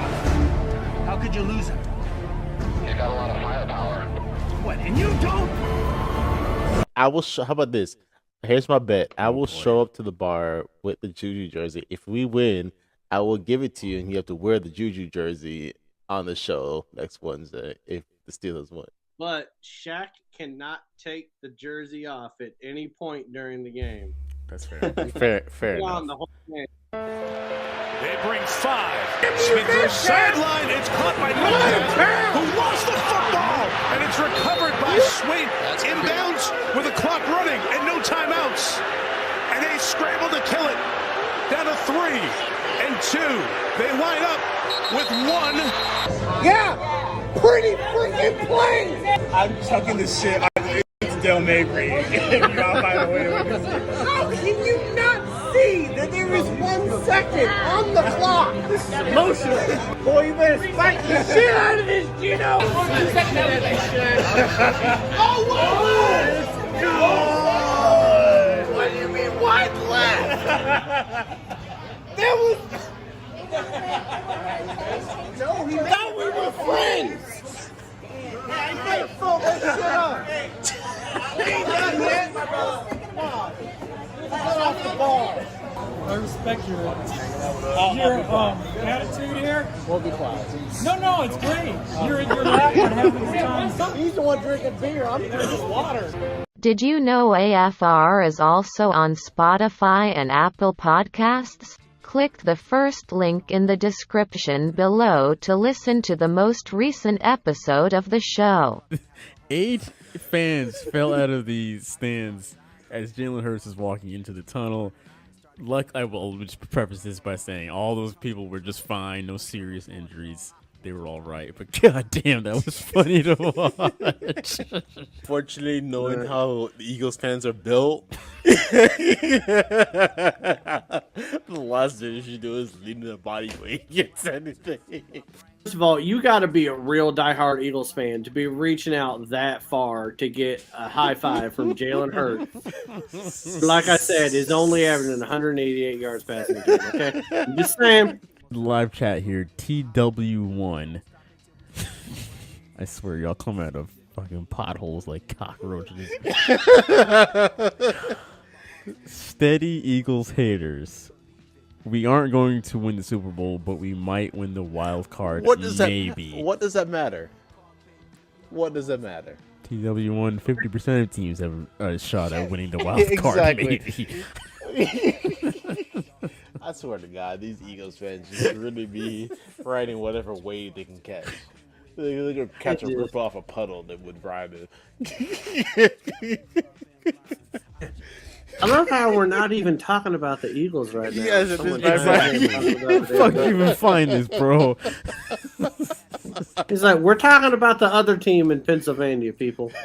First question: who is currently leading the NFL in reception yards? I'm going with Arizona. I'm a player. Sorry, player. Larry. I'm going with Larry. Larry who? Fitzgerald. Oh my God. No. Currently. He's not still in the Arizona Cardinals? Where's he at? Cooper. Just drink. Which current quarterback that is actively playing has thrown the most interceptions so far this season? Heineke. No. Okay, no. It's Mahomes and Zach Wilson. Dang it. Really? Yes. Drink. You deserve that L. Do it.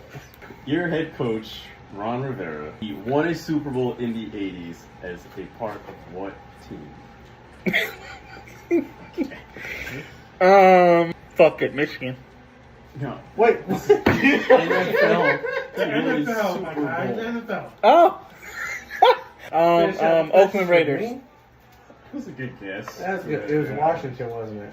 It was the Bears, actually. Oh, the Bears. Okay. Which current running back, has the most yards at the first initial contact?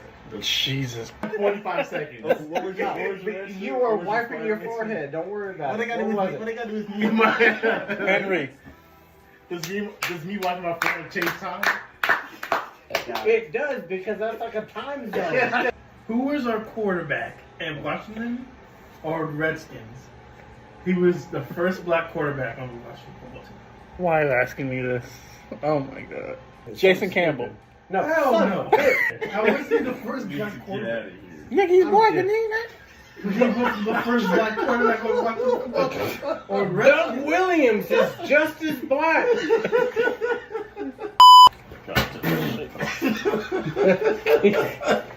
Ryan knows he needs some water. If Ryan makes you do the entirety of the show, give him a medal honor for it. I mean, listen, hey, he thought that Fitzgerald was still playing, so. Not just still playing, but had the most. At an all-pro level. Remember to follow the show on Instagram and TikTok at AFR Sports. That's it, AFR Sports. Now back to the show with your hosts Jalen, Shaquille, and Malin. What's going on, folks? Welcome back. Second half of your favorite show on the internet. Hope you had a great break. Hope you went pee, took a dump, grabbed a new snack, a new drink, whatever it may have been. Gentlemen, how was your break? Oh my break was great. You guys want to take the second half shot? Absolutely. All right, gentlemen. All right. I'd like to propose a toast to Nestor. His diluted thoughts on the Dolphins being relevant in the NFL. Here we go.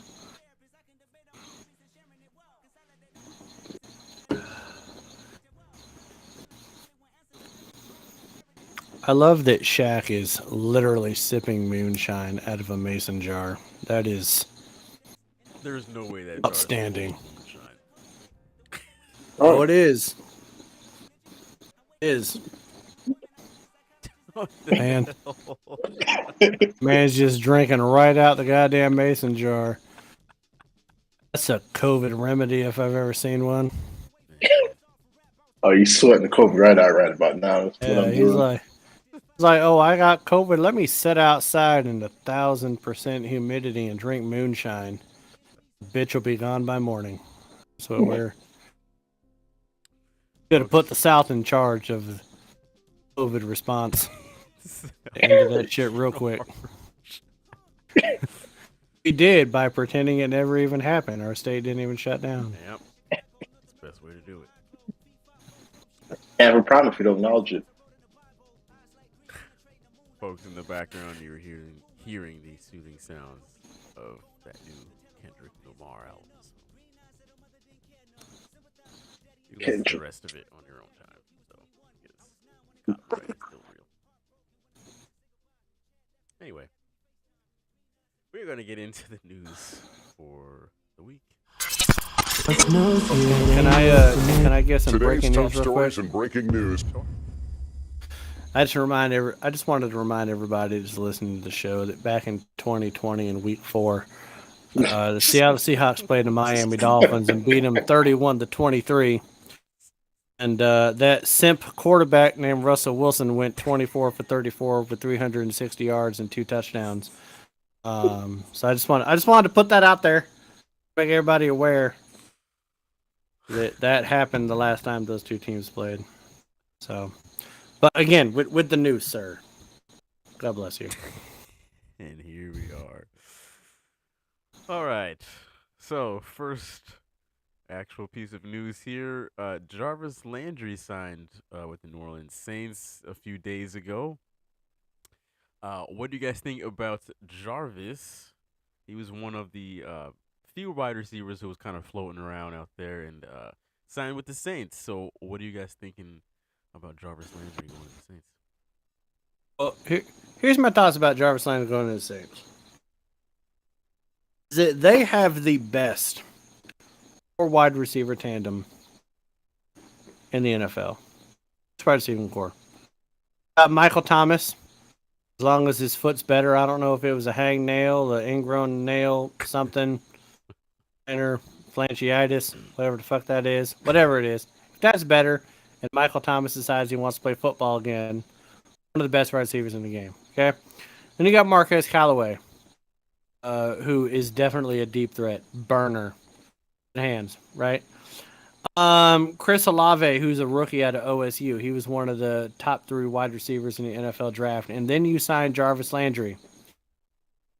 Best wide receiver group in the NFL. It's just a goddamn shame that Jameis Winston is the fucking quarterback because he's going to throw the ball to whoever's guarding them more times than he throws it to them. So cool that you signed Jarvis Landry for a 1-year, $3 million deal that could potentially be $8 million in incentives. But he's not going to meet the incentives because Winston is his quarterback. So that's all I got to say. His second mail-in saying congrats to them having great receivers, but having Mr. 30 for 30 himself out there throwing the ball around. It's a free-for-all. But too bad they put no crab legs or nothing out there, so it's all right. Yeah. I mean, listen, it's almost like he was trying. The last time he was starter for Tampa, it's like he was trying to apply for an ESPN job by throwing 30 touchdowns and 30 interceptions. He's trying to get himself like a broadcaster gig when he was done. But you can't eat your fingers on the sideline. Get a broadcast job. Like, you're worse than Booger McFarland, and that's pretty bad at that point.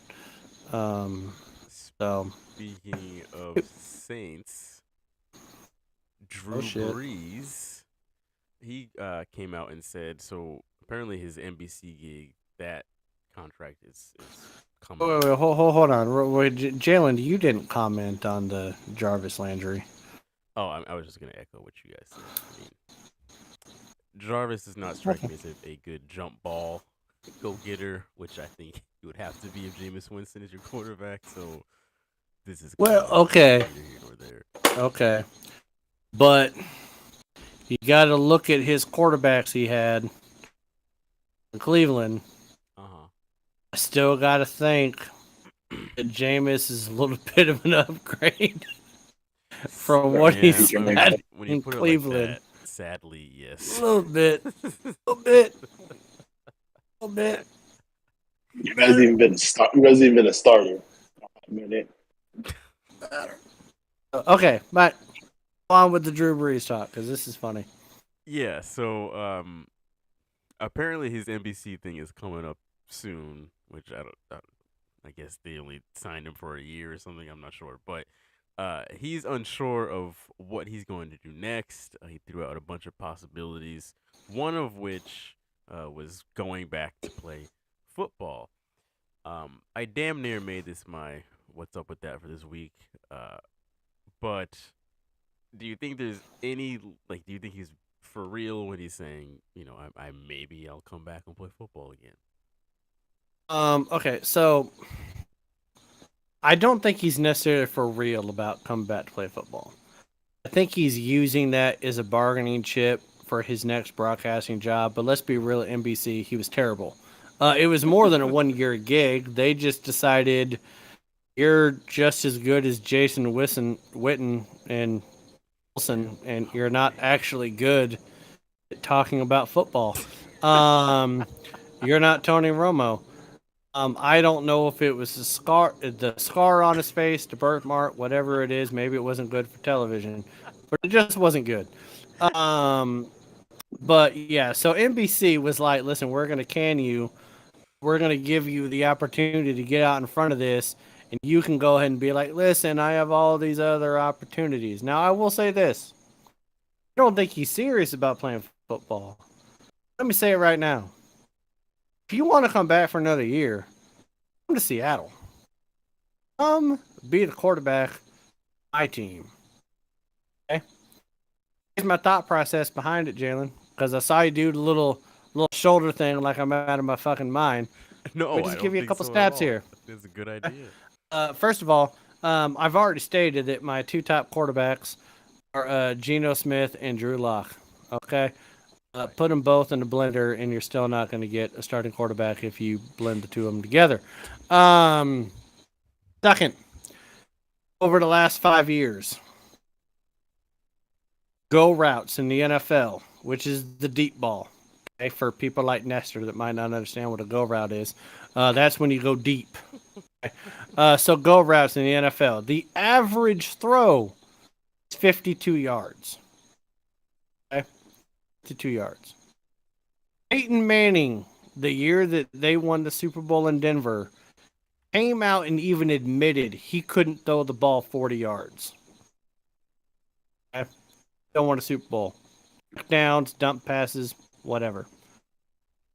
Drew Brees can throw the ball 52 yards. Can. Okay? He doesn't have to do it every game.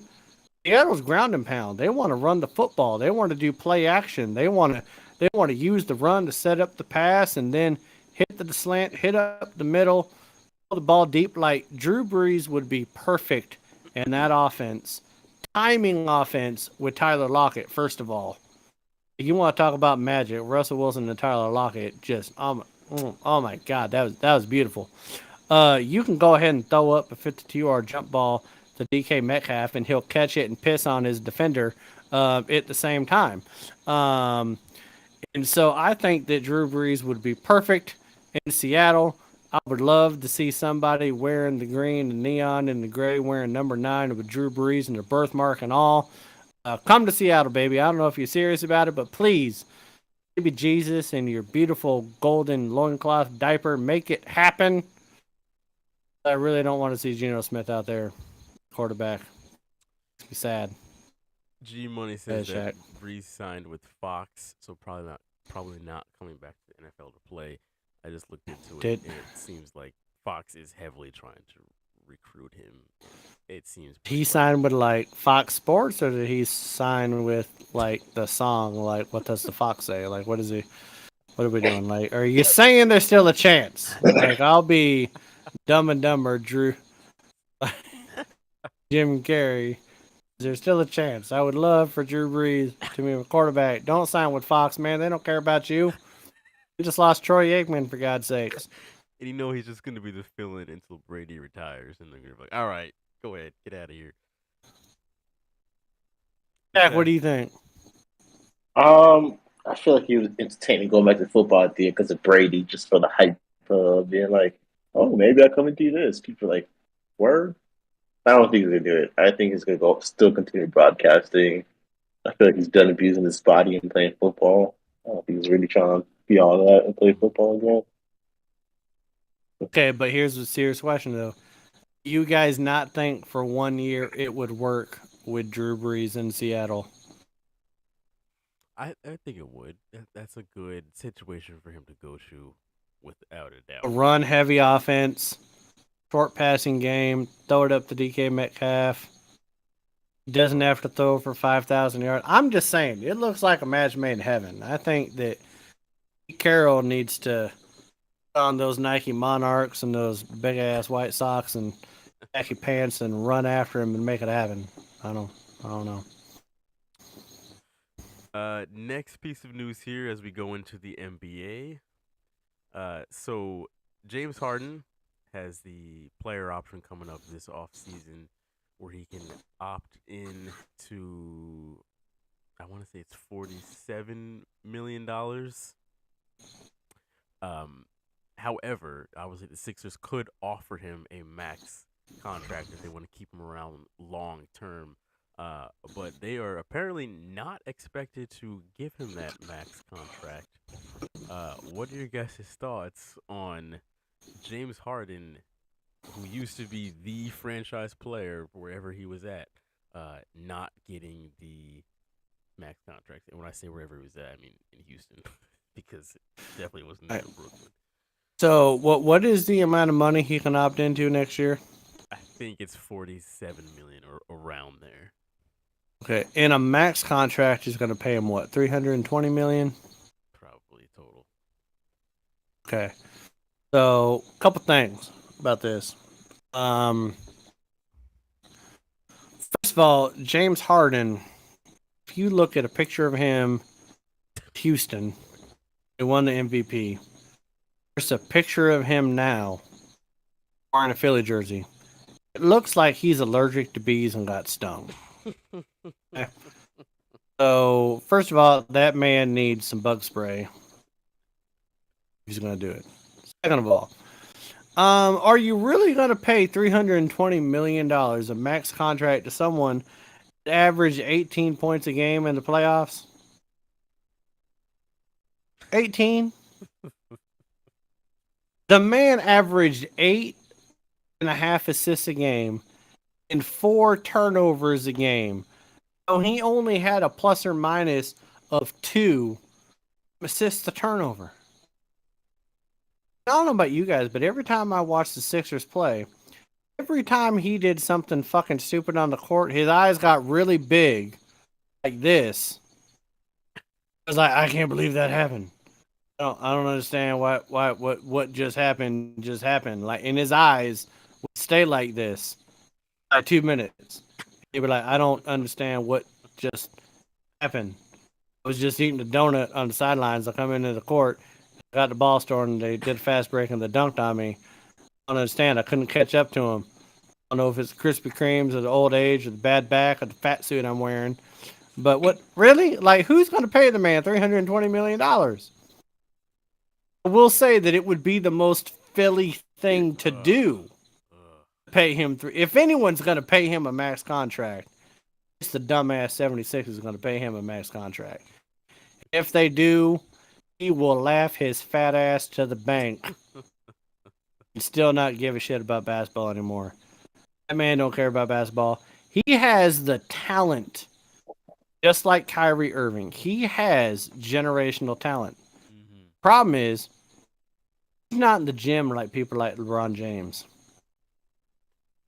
If he was in the gym, if he perfected his craft, if he did everything he needed to do to prolong his career, he's 32 years old, right? 32? Yep.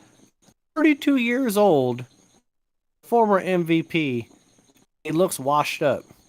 That should not happen. He didn't care enough. But why would you pay somebody $320-something million does not care enough about basketball, perfect his craft, and stay in shape? It baffles me. Yeah, G-Money says... Sorry, Shaq, let me put this out there real quick. G-Money says Puffy Harden will opt in if Philly doesn't offer a max deal. I agree. I think Philly won't offer him the deal. He'll take that 1 year there, and then he'll go wherever. Go ahead, Shaq. I mean, who's not going to say yes to $47 million? Right, exactly. And Puffy Harden, that G-Money, that is nickname gold right there. Because listen, I got a beard, right? I got a big beard. 40 years old. I'm about to turn 41-year-old. My cheeks is puffy James Harden's. And that man's 32-year-old playing in the NBA. I don't understand that physics. Nope. I would never pay that man that money. I firmly believe he looks washed up because he is washed up. You don't pay that man any sort of money whatsoever. What do you think the minimum wage is in Philly? That's what we should be paying this man. Play ball next year. Whatever the minimum wage is in Philly. Hot take Shaq over here. Damn, Shaq. Okay, listen. Oh my, just almost gave me a chubby there with that hot take. That was beautiful. The damn, but you're right though. Like, the man, like he's literally James Harden in the NBA right now is the equivalent of a guy flipping burgers at McDonald's that's like not wearing gloves and yet itching his crotch and then going to flipping burgers again. Like he don't give a shit about his job. He don't give a damn about nothing. He's equivalent to a man working at McDonald's whose wife makes a shitload of money who just has a job for formality. He really does not care. He don't need this job. He don't want this job. Why do you continue to pay this man a shitload of money? You're gonna make $47 million next year. And listen, and this is the okay, but hey, and real talk though, you just highlighted something that makes somebody like Tom Brady the greatest of all time because his wife is a supermodel millionaire that makes more money than him, yet he perfects his craft to such a degree. The diet, the training, everything. 45 years old, 7 championships. Doesn't need the money. He just wants to be great. It's the reason that man shows up to teams already has big talents there, already has like some sort of momentum going. Because you don't have like that to be going to teams and being the superstar on the team. I will say this: that if I was on the Brooklyn Nets, I would want to trade too because I can't play basketball with somebody believes the earth is flat, yet we play with a round ball and doesn't understand science. Like, I don't know that I would have the mental fortitude to put up with that. So the simple fact that Kyrie Irving believes we live on a world that's flat, but a round ball, doesn't understand gravity and such, I would probably want to leave too. But yeah, no, he's not worth $320 million. He's not worth $47 million. Like Brooklyn, it doesn't matter if Ben Simmons ever plays again, even though he had surgery on his back, legitimate reason, but his dumbass was out there saying that he didn't think he could play basketball in the playoffs because of the mental stress and the psychology of what happened last year in the playoffs.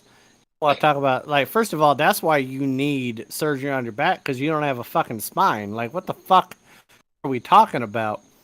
And Simmons, like, what the fuck is that? But in the end, Brooklyn still got the better end of the deal. Still got the better end of the deal. Like, Ben Simmons ain't got a spine. Brooklyn's still better off without, Puffy Harden. That's such a great nickname, G Money. God damn it. I wish I came up with that. Kudos to you, sir. All right. Has Nestor said anything else in the chat, by the way? He is not. Okay, I was just waiting. I don't know if the recap of 2020 scared him off, whatnot. Last And a Dolphins bit fan. of news here. The NBA draft lottery was yesterday, and the Magic came out on top. They will have the number 1 pick in this upcoming NBA draft. Thought this was very, very interesting, especially because not only obviously were they absolutely terrible this past year, which is how they got in this position in the first place, but last time they had the number 1 draft pick, they drafted the Hall of Famer, GOAT, Shaq's fucking dominant center of all time, Dwight Howard, back in 2000 whatever, 2005, 6, 7, I don't know. But yeah, Dwight Howard was the And last time they had a still have number no ring. I still no ring to proof of it. So Okay. I mean, he does. So, yeah, we by we got default. bandwagon Shaq over here talking about Orlando and the Heat. That's fine. Okay, so when we talk about Orlando, right? Is it still called the Amway Center? Yes. Okay, because the owner founded Amway. Do you know what Amway is? Yes, they're an MLM. The last time that Amway was relevant in American society was probably the last time Shaq was playing for Orlando. So, this is what Orlando does. They get first round draft picks, they draft great players, and they lose them in 5 years. So I don't think it really matters who they draft, because whoever they draft is probably going to go on and win a championship with the Lakers, which is what normally happens with people they draft. Whether it be Shaq or Shaq's favorite player, Dwight Howard, that just seems to be what happens. So the Lakers are probably Jeannie Buss was popping champagne bottles when she found out that Orlando won the lottery, because she was like, whoever they pick, I'm gonna get them in 5 years, and I'm gonna win a chip with them at some point. It might be the back end of the career, might be when they're in their prime, winning some MVPs and Finals MVPs. But at some point, Jeannie Buss is gonna win a championship and get number 18 with whoever Orlando picks with the number 1 pick. It's great. It's gold. It's wonderful. I love it. And first of all, how can you have your primary colors be blue and black and white, yet you put out these uniforms that are black and orange? Like, what the fuck are we doing? Like, how stupid? I don't know. I don't want to talk about it. I mean, they got Disney, and Disney's fucking up too. Disney's doing a bunch of dumb shit. Orlando just seems like just a giant pile of dog shit. And so I think it's great. So whoever they draft at number 1, book it. The Lakers are going to win a championship with that person at some point. Whether they're the focal point, they're a role player, they're going to win a chip with whoever they pick. It's wonderful. Jeannie Buss popping bottles.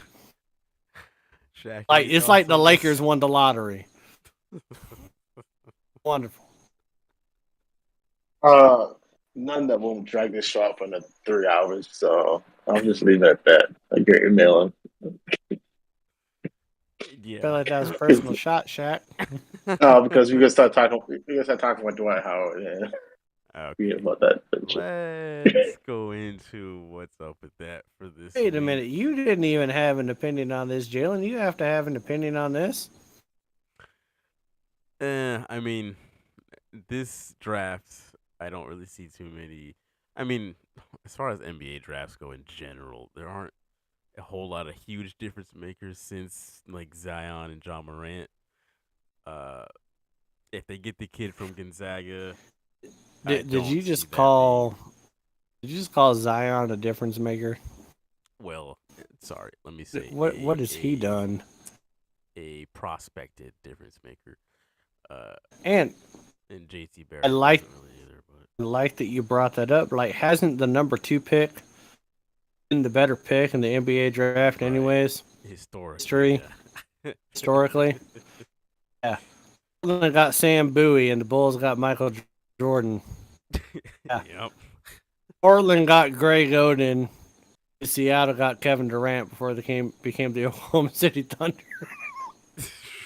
It's had the most god awful city and colors and name and nickname and everything combined in one. They did that, but yeah, like who? I don't know. Number one picks, especially in this draft. But it doesn't matter who it is. Jeannie Buss gonna win a chip. Yeah. Gonna do it at some point in the next 6 years. Whoever Orlando drafts, it's beautiful. Like Orlando is like the Lakers farm system. Yeah, Wonderful. Literally, they're their East Farm. The Ethan. Lakers G League. It's like Orlando is one step above the G League, but a little bit better into the G League, but not quite the NBA. And the Lakers are going to steal you anyways. Great. Love it. They should just call themselves the Orlando Mickey Mouses. But you know why nobody can't do that? Because they can't afford the nickname rights with Disney for Mickey Mouse. So Shout out to Ethan Love in it. the chat. He's asking if the Mavs have any chance of beating the Warriors. And then he also mentioned as far as recent drafts in the NBA, LaMelo Ball and, of course, Ant-Man. LaMelo, okay, but once again, he was not number one. And then yeah, I do think LaMelo is going to be a star. Right. Out of all the Ball brothers, I think he's actually be good. As far as Dallas beating Golden State in the series, like I said in the beginning of the podcast, I think Luka has enough to bring it to 6 games.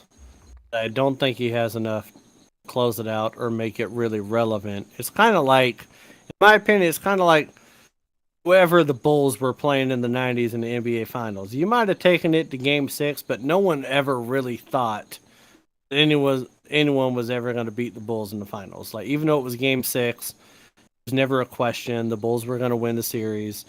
They're going to be the Finals winners. That's kind of what this is like. Like, yeah, Dallas might have enough with Luka to make it with Game 6, but I don't think they beat Golden State.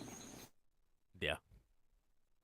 If I'm wrong, I'll be pleasantly surprised. But that would be incredible. So, second to last topic here, that is, of course, our What's Up With That for this week. This is where we go over what is currently our grievance in the world of sports, what's grinding our gears, what's keeping us up at night, what's in our heart, folks. What is really causing us some discomfort in the world of sports? Shaq, what's up with that with you this week? Even though this event is far off from now,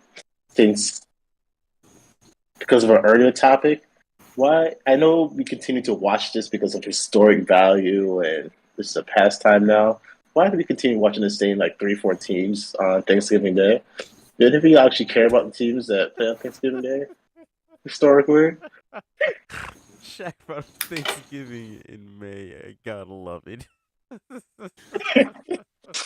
okay, so tell us where on whatever chart it is that you have where the Dallas Cowboys and the Detroit Lions hurt you. I mean, let the Lions have one moment. Let them, even though they never win on Thanksgiving, let them have a moment. Exactly. Why are we watching this? Why is this on national television? Only 2 games on national television. Watching Well, first of all, teams that nobody cares about. Well, there's 3 games now, but Okay. I do understand that the Lions and the Cowboys are always there, and it's been bookend for what, like 45, 50 years. Yeah. It's tradition. That's all it is. Tradition. Yeah. Last Thanksgiving, I heard a That's all. Lions fan say, "We have to watch them for 16 weeks. Y'all can watch them from 1." That's one too many. I mean, listen, the NFL has been fucking up Detroit's Thanksgiving for 50 years. And that's kind of funny to me. Like, what do you have to be thankful for when you're a ride or die with the Lions? You got to watch them lose every Thanksgiving. I mean, two of the greatest talents in NFL history, Barry Sanders and Calvin Johnson, said, you know what? Fuck it. I'm in my prime, but I can't do this anymore. I can't keep losing. And they retired early. Matt Stafford left them and won a Super Bowl the very next year. Yeah, damn. That was. I do agree with you that they probably should change it. But at the end of the day, what would Detroit Lions be without at least having that one primetime game? They don't get other primetime games, man. Have them won. Not everybody, listen, not everybody can be the Steelers, Shaq. Not everybody can win 5 Super Bowls and have, the Steel Curtain, Terry Bradshaw, Franco Harris, and Ben Roethlisberger, and Jerome Bettis. I hope he stubs the toe. I don't like not Antonio Brown. What's his name? Hines Ward. Hines Ward's a bitch. Hines Ward is a bitch. Book it. Totally. 100%. Troy Polamalu. Head and shoulders. Red hair. But not everybody can be the Steelers. Let the Lions have their day. I use that game as background noise in Christmas. I don't even watch the game. I just turn the TV on. It's a habit now. Okay, so first of all, how bad does COVID have you? Is it the rum shots or COVID that you just said Christmas? And we're talking about Thanksgiving. So like, how much moonshine have you had? You're fucking up your holidays. I thought I was hearing him incorrectly. Now, Dallas, I 100% agree. Like, they're not America's team. Fuck it. Like, they get enough shine with other things. Get them off. But you know what? Listen, I'm 41. I'm about to be 41 years old. Don't take away my Thanksgiving where I get to watch the Lions lose a football game. Like, don't. Like, there's two things I can book. I'm gonna have turkey. I'm gonna have some dressing and some gravy, some mashed potatoes, some ham, and I'm gonna watch the Lions lose. Like, that's what happens. Don't rob me of that. Don't take away history. They lost to Andy Dalton last Thanksgiving, and he threw for like 140 yards in their Detroit stadium. But what the fuck? I think you meant to say the Amish rifle. Right. That's what you meant to say. You got to go by nicknames here, people. I don't call him Andy Dalton. Call him the Amish rifle so that we don't have to say a stupid ass name like Andy Dalton. So, but yeah. Leave the Lions alone. Cowboys, yes, 100%. All right, so you ready for my what's up with that? Because it's NFL related. Deshaun Watson is meeting with the NFL, or met with the NFL today. He's probably going to get hit with an 8-game suspension. Yet he's immediately leaving a meeting with the NFL, and he's taking 27 offensive players from the Cleveland Browns, paying for it, full ride, Bahamas vacation. And Baker Mayfield is not invited. What the fuck? I can't. Like, literally right now, all I can picture is Baker Mayfield sitting in the stadium. Like, house feels lonely. I'm about to get evicted. Nobody loves me. Because a quarterback that's never thrown a snap to anybody for the Cleveland Browns is taking the whole offense, the entire offense, to the Bahamas. Baker Mayfield isn't invited, yet Watson might miss half the season. That is the most comical shit I've ever heard in my life. I would love to be a fly on Baker Mayfield's wall in whatever urinal bathroom he's peeing in at that stadium, because we all know he lives there because of the commercials. Just feeling sad. Like, he's like, yep, I know that every time I shoot a commercial, the stadium's empty, but now I really feel alone. Like, that's just fucking crazy, man. Like, Deshaun Watson's probably bringing the grounds crew over with him to the Bahamas, and Baker Mayfield's like, fuck, now I gotta take care of the field too. What is up with that? That is some bullshit, man. That is a flex if I've ever seen one. To Deshaun Watson. The fact that he's about to be suspended for half the damn year, he's just like, yeah, come on, guys, let's go hang out together. Oh yeah, fuck you, Baker. Yeah, still to this day, even though I just got here, but that's hours after meeting with the NFL. Let's go to the Bahamas. Paying for 27 people to go. The only offensive player not going is Baker Mayfield. It's gold. It's beautiful. Love it. Absolutely amazing. My what's up with that for this week? I'm taking it over to the NBA. And that is this, we kind of touched on it earlier with James Harden's contract, but this list of the highest paid players this upcoming year in the NBA is quite hilarious to me when you realize how many of these dudes aren't even playing right now. Steph Curry, number one, he's making $48 million. I've got no problem with that. Number two, though, is James Harden, $47.5 million. Interesting. John Wall, number three, $47.5 million. Did he even play this year? He didn't even play. I can't recall the last time I witnessed him play basketball at all. I don't think he played a game for Houston. No, he probably didn't. Number four, our neighborhood Russell Westbrook, $47 million. Number five, LeBron James, $44.5 million. Let that set in, folks. John Wall is making more money than LeBron James next year. Let's just put that in there. And then number six, KD, $44 million. Outside of Steph Curry, none of those dudes are in the playoffs right now. That's the NBA we live in. So, you're telling me that John Wall is making more money than two of the best three players to play in the NBA in the last 30 years? Kobe Bryant, who's dead, should be making more money than John Wall. How rich are these people? Can we settle in that why is Westbrook making so much money? The man who single-handedly probably almost bought the whole entire season for Lakers. Because the Houston Rockets are on crack cocaine as the only reason that John Wall and Russ are making that much money. Because Russell Wilson, Jesus Christ, I've been drinking.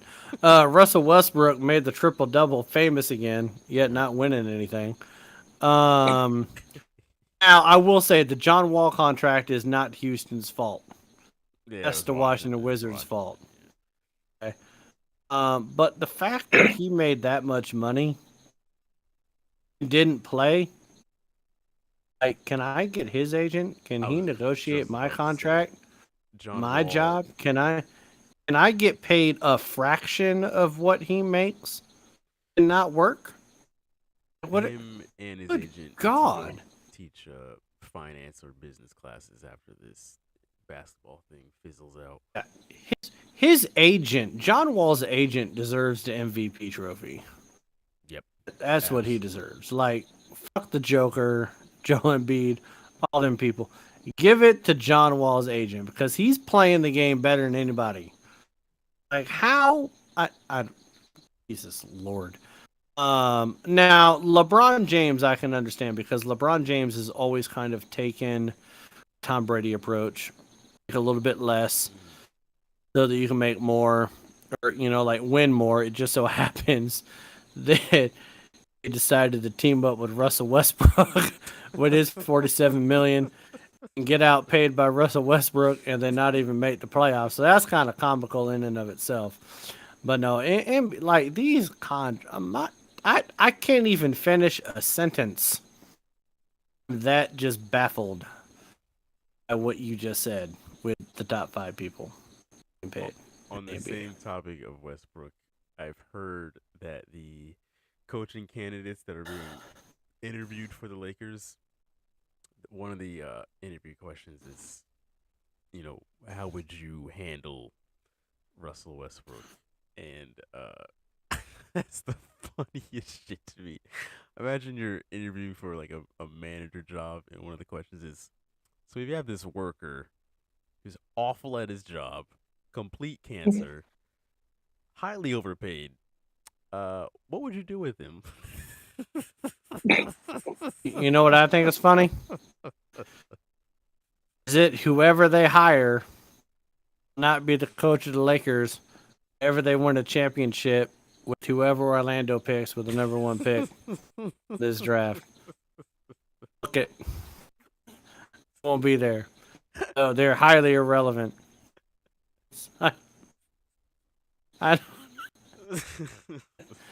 Lakers won't win a championship for 5 years. Whenever they get whoever Orlando picks at number 1, that's when they'll be contenders again. Good luck, Lakers. You've got an uphill battle without a doubt.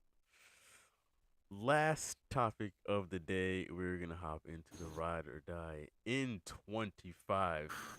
Or sorry, this week it's just in 5 because there's only 2 games to pick from right now. Oh, I bet I can turn it into 25. All right. Money. So last week, Malin was 2-2. He is plus 35. Jack was also 2-2. He's maintaining his plus 2. I was 3-1, plus 20. So, of course, we have game. You okay, Shaq? Yeah. When I say Just saw you. I just saw you rubbing your head there, and I kind of felt like we just went through a whole 24-hour cycle because it has to take that long to go from one side of your forehead to the other. But it's not like when I take my hat off, it's not like it doesn't look like we're just staring at the fucking full moon here. So I mean, I'm picking on myself too. You and I have 2 of the biggest heads in the world. Something happens to us, the Earth is going to fly off its axis, and the whole Earth is going to fly into the sun. If you're home with the 2 big heads, is that what you're trying to? Yeah, the only difference between you and me, Shaq, is that you're still holding on to whatever hairline you have, that goddamn forehead, and I bit it years ago with a razor. You keep doing you. It's working well. And this is why, even with 2 games, it is still the ride or die. We'll spend 20 minutes not talking about basketball and the other 5 minutes going over the game. Listen, I can't help it that it takes 30 minutes for the sound waves to go from one ear to the other on Shaq's head. That's not my fault. I love you, Shaq. Don't hate me. I love you so much. All right, so ride or die in 45. 5, whatever. What are we picking? So I put game 1, even though that is obviously concluded at this point. So let's just change that to game 2 of Mavs Golden State, which is Friday night at 9 o'clock. Obviously, Warriors blew out the Mavs in game 1. But Shaq, who do you think wins game 2 on Friday? I think Golden State will also win game number 2 here. I just feel like they're just too good right now. They probably still feel themselves. It's hard. It's hard to find a solution for Golden State when they're good. So I say they go up 2-0. All right. Malin? I'm taking Golden State. I think that the way that series is going to play out is that I think Golden State's going to take the first 2. Dallas will win 1 of 2. in Dallas and probably win Game 5, and that's how they ends up making the 6-game series where Golden State ends up taking the series. But I don't see Golden State losing at home right now in the first two.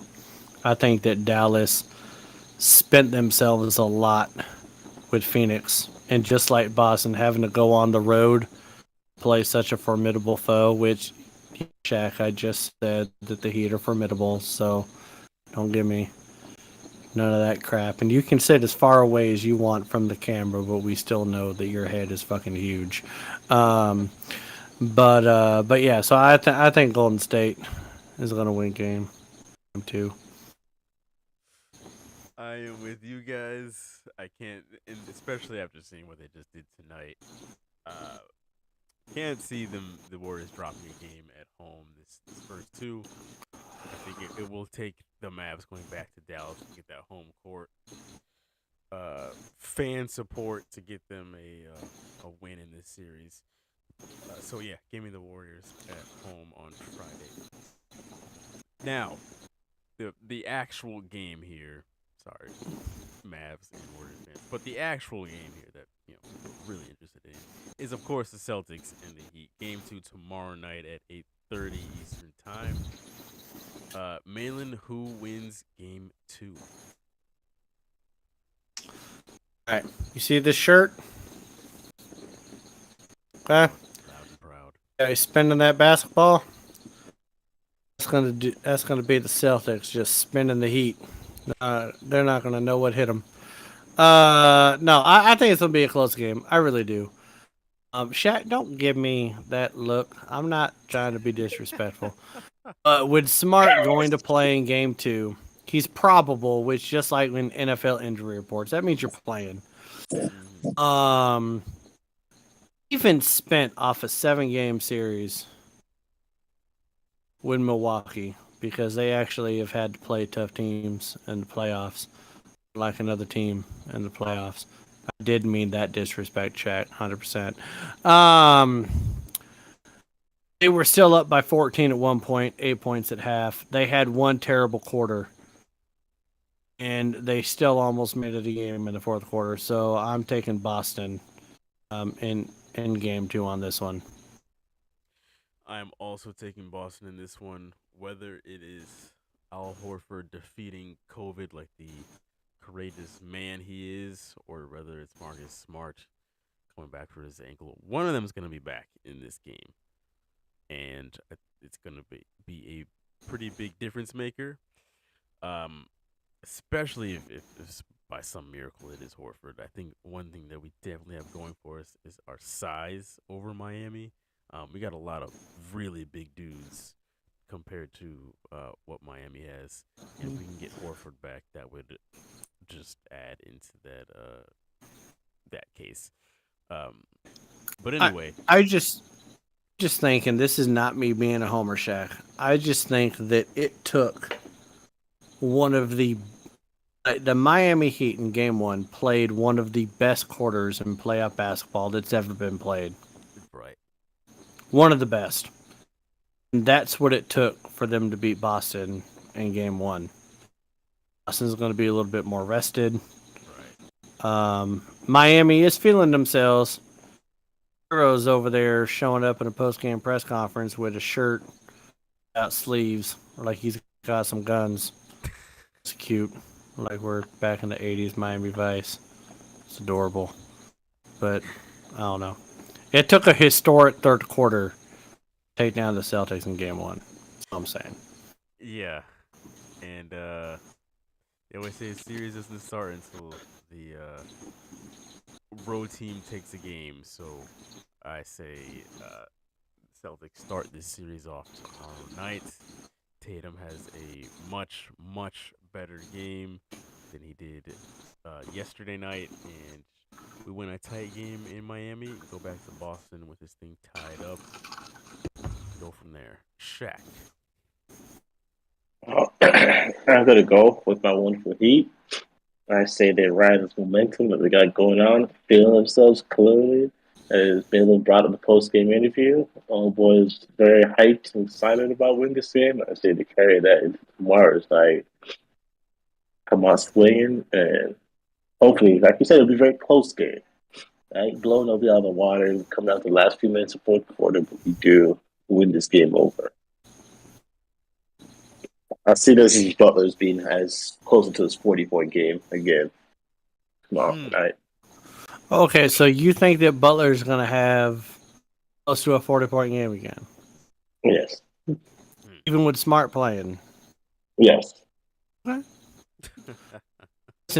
Listen. I'm not meaning any disrespect because Shaq, if I was sitting in your shoes and I was up 1-0, I'd be saying the same thing. I really would. I understand why you're picking the Heat. I do. You know they're going to lose.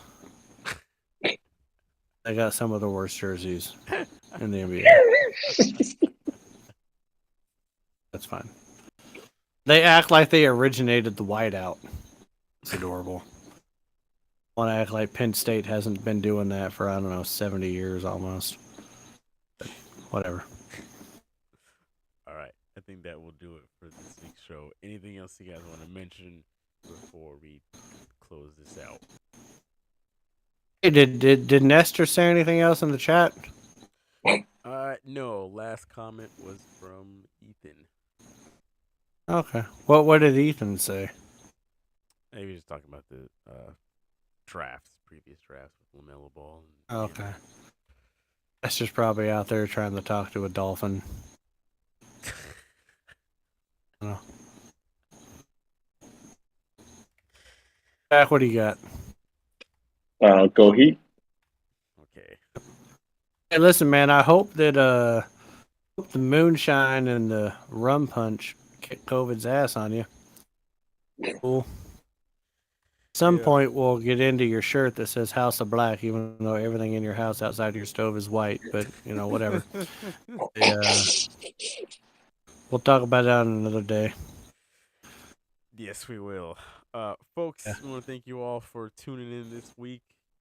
By next Wednesday, these conference finals will be a little more clear. So, and I will not be here. Well, that's right. Because I will be on the South Carolina beach in Hilton Head, enjoying the vacation with some family. So, Jalen, you're going to have to hold up the ship, talking the shit with Boston, Miami, and tell Nestor I'll see him when I come back. Will do.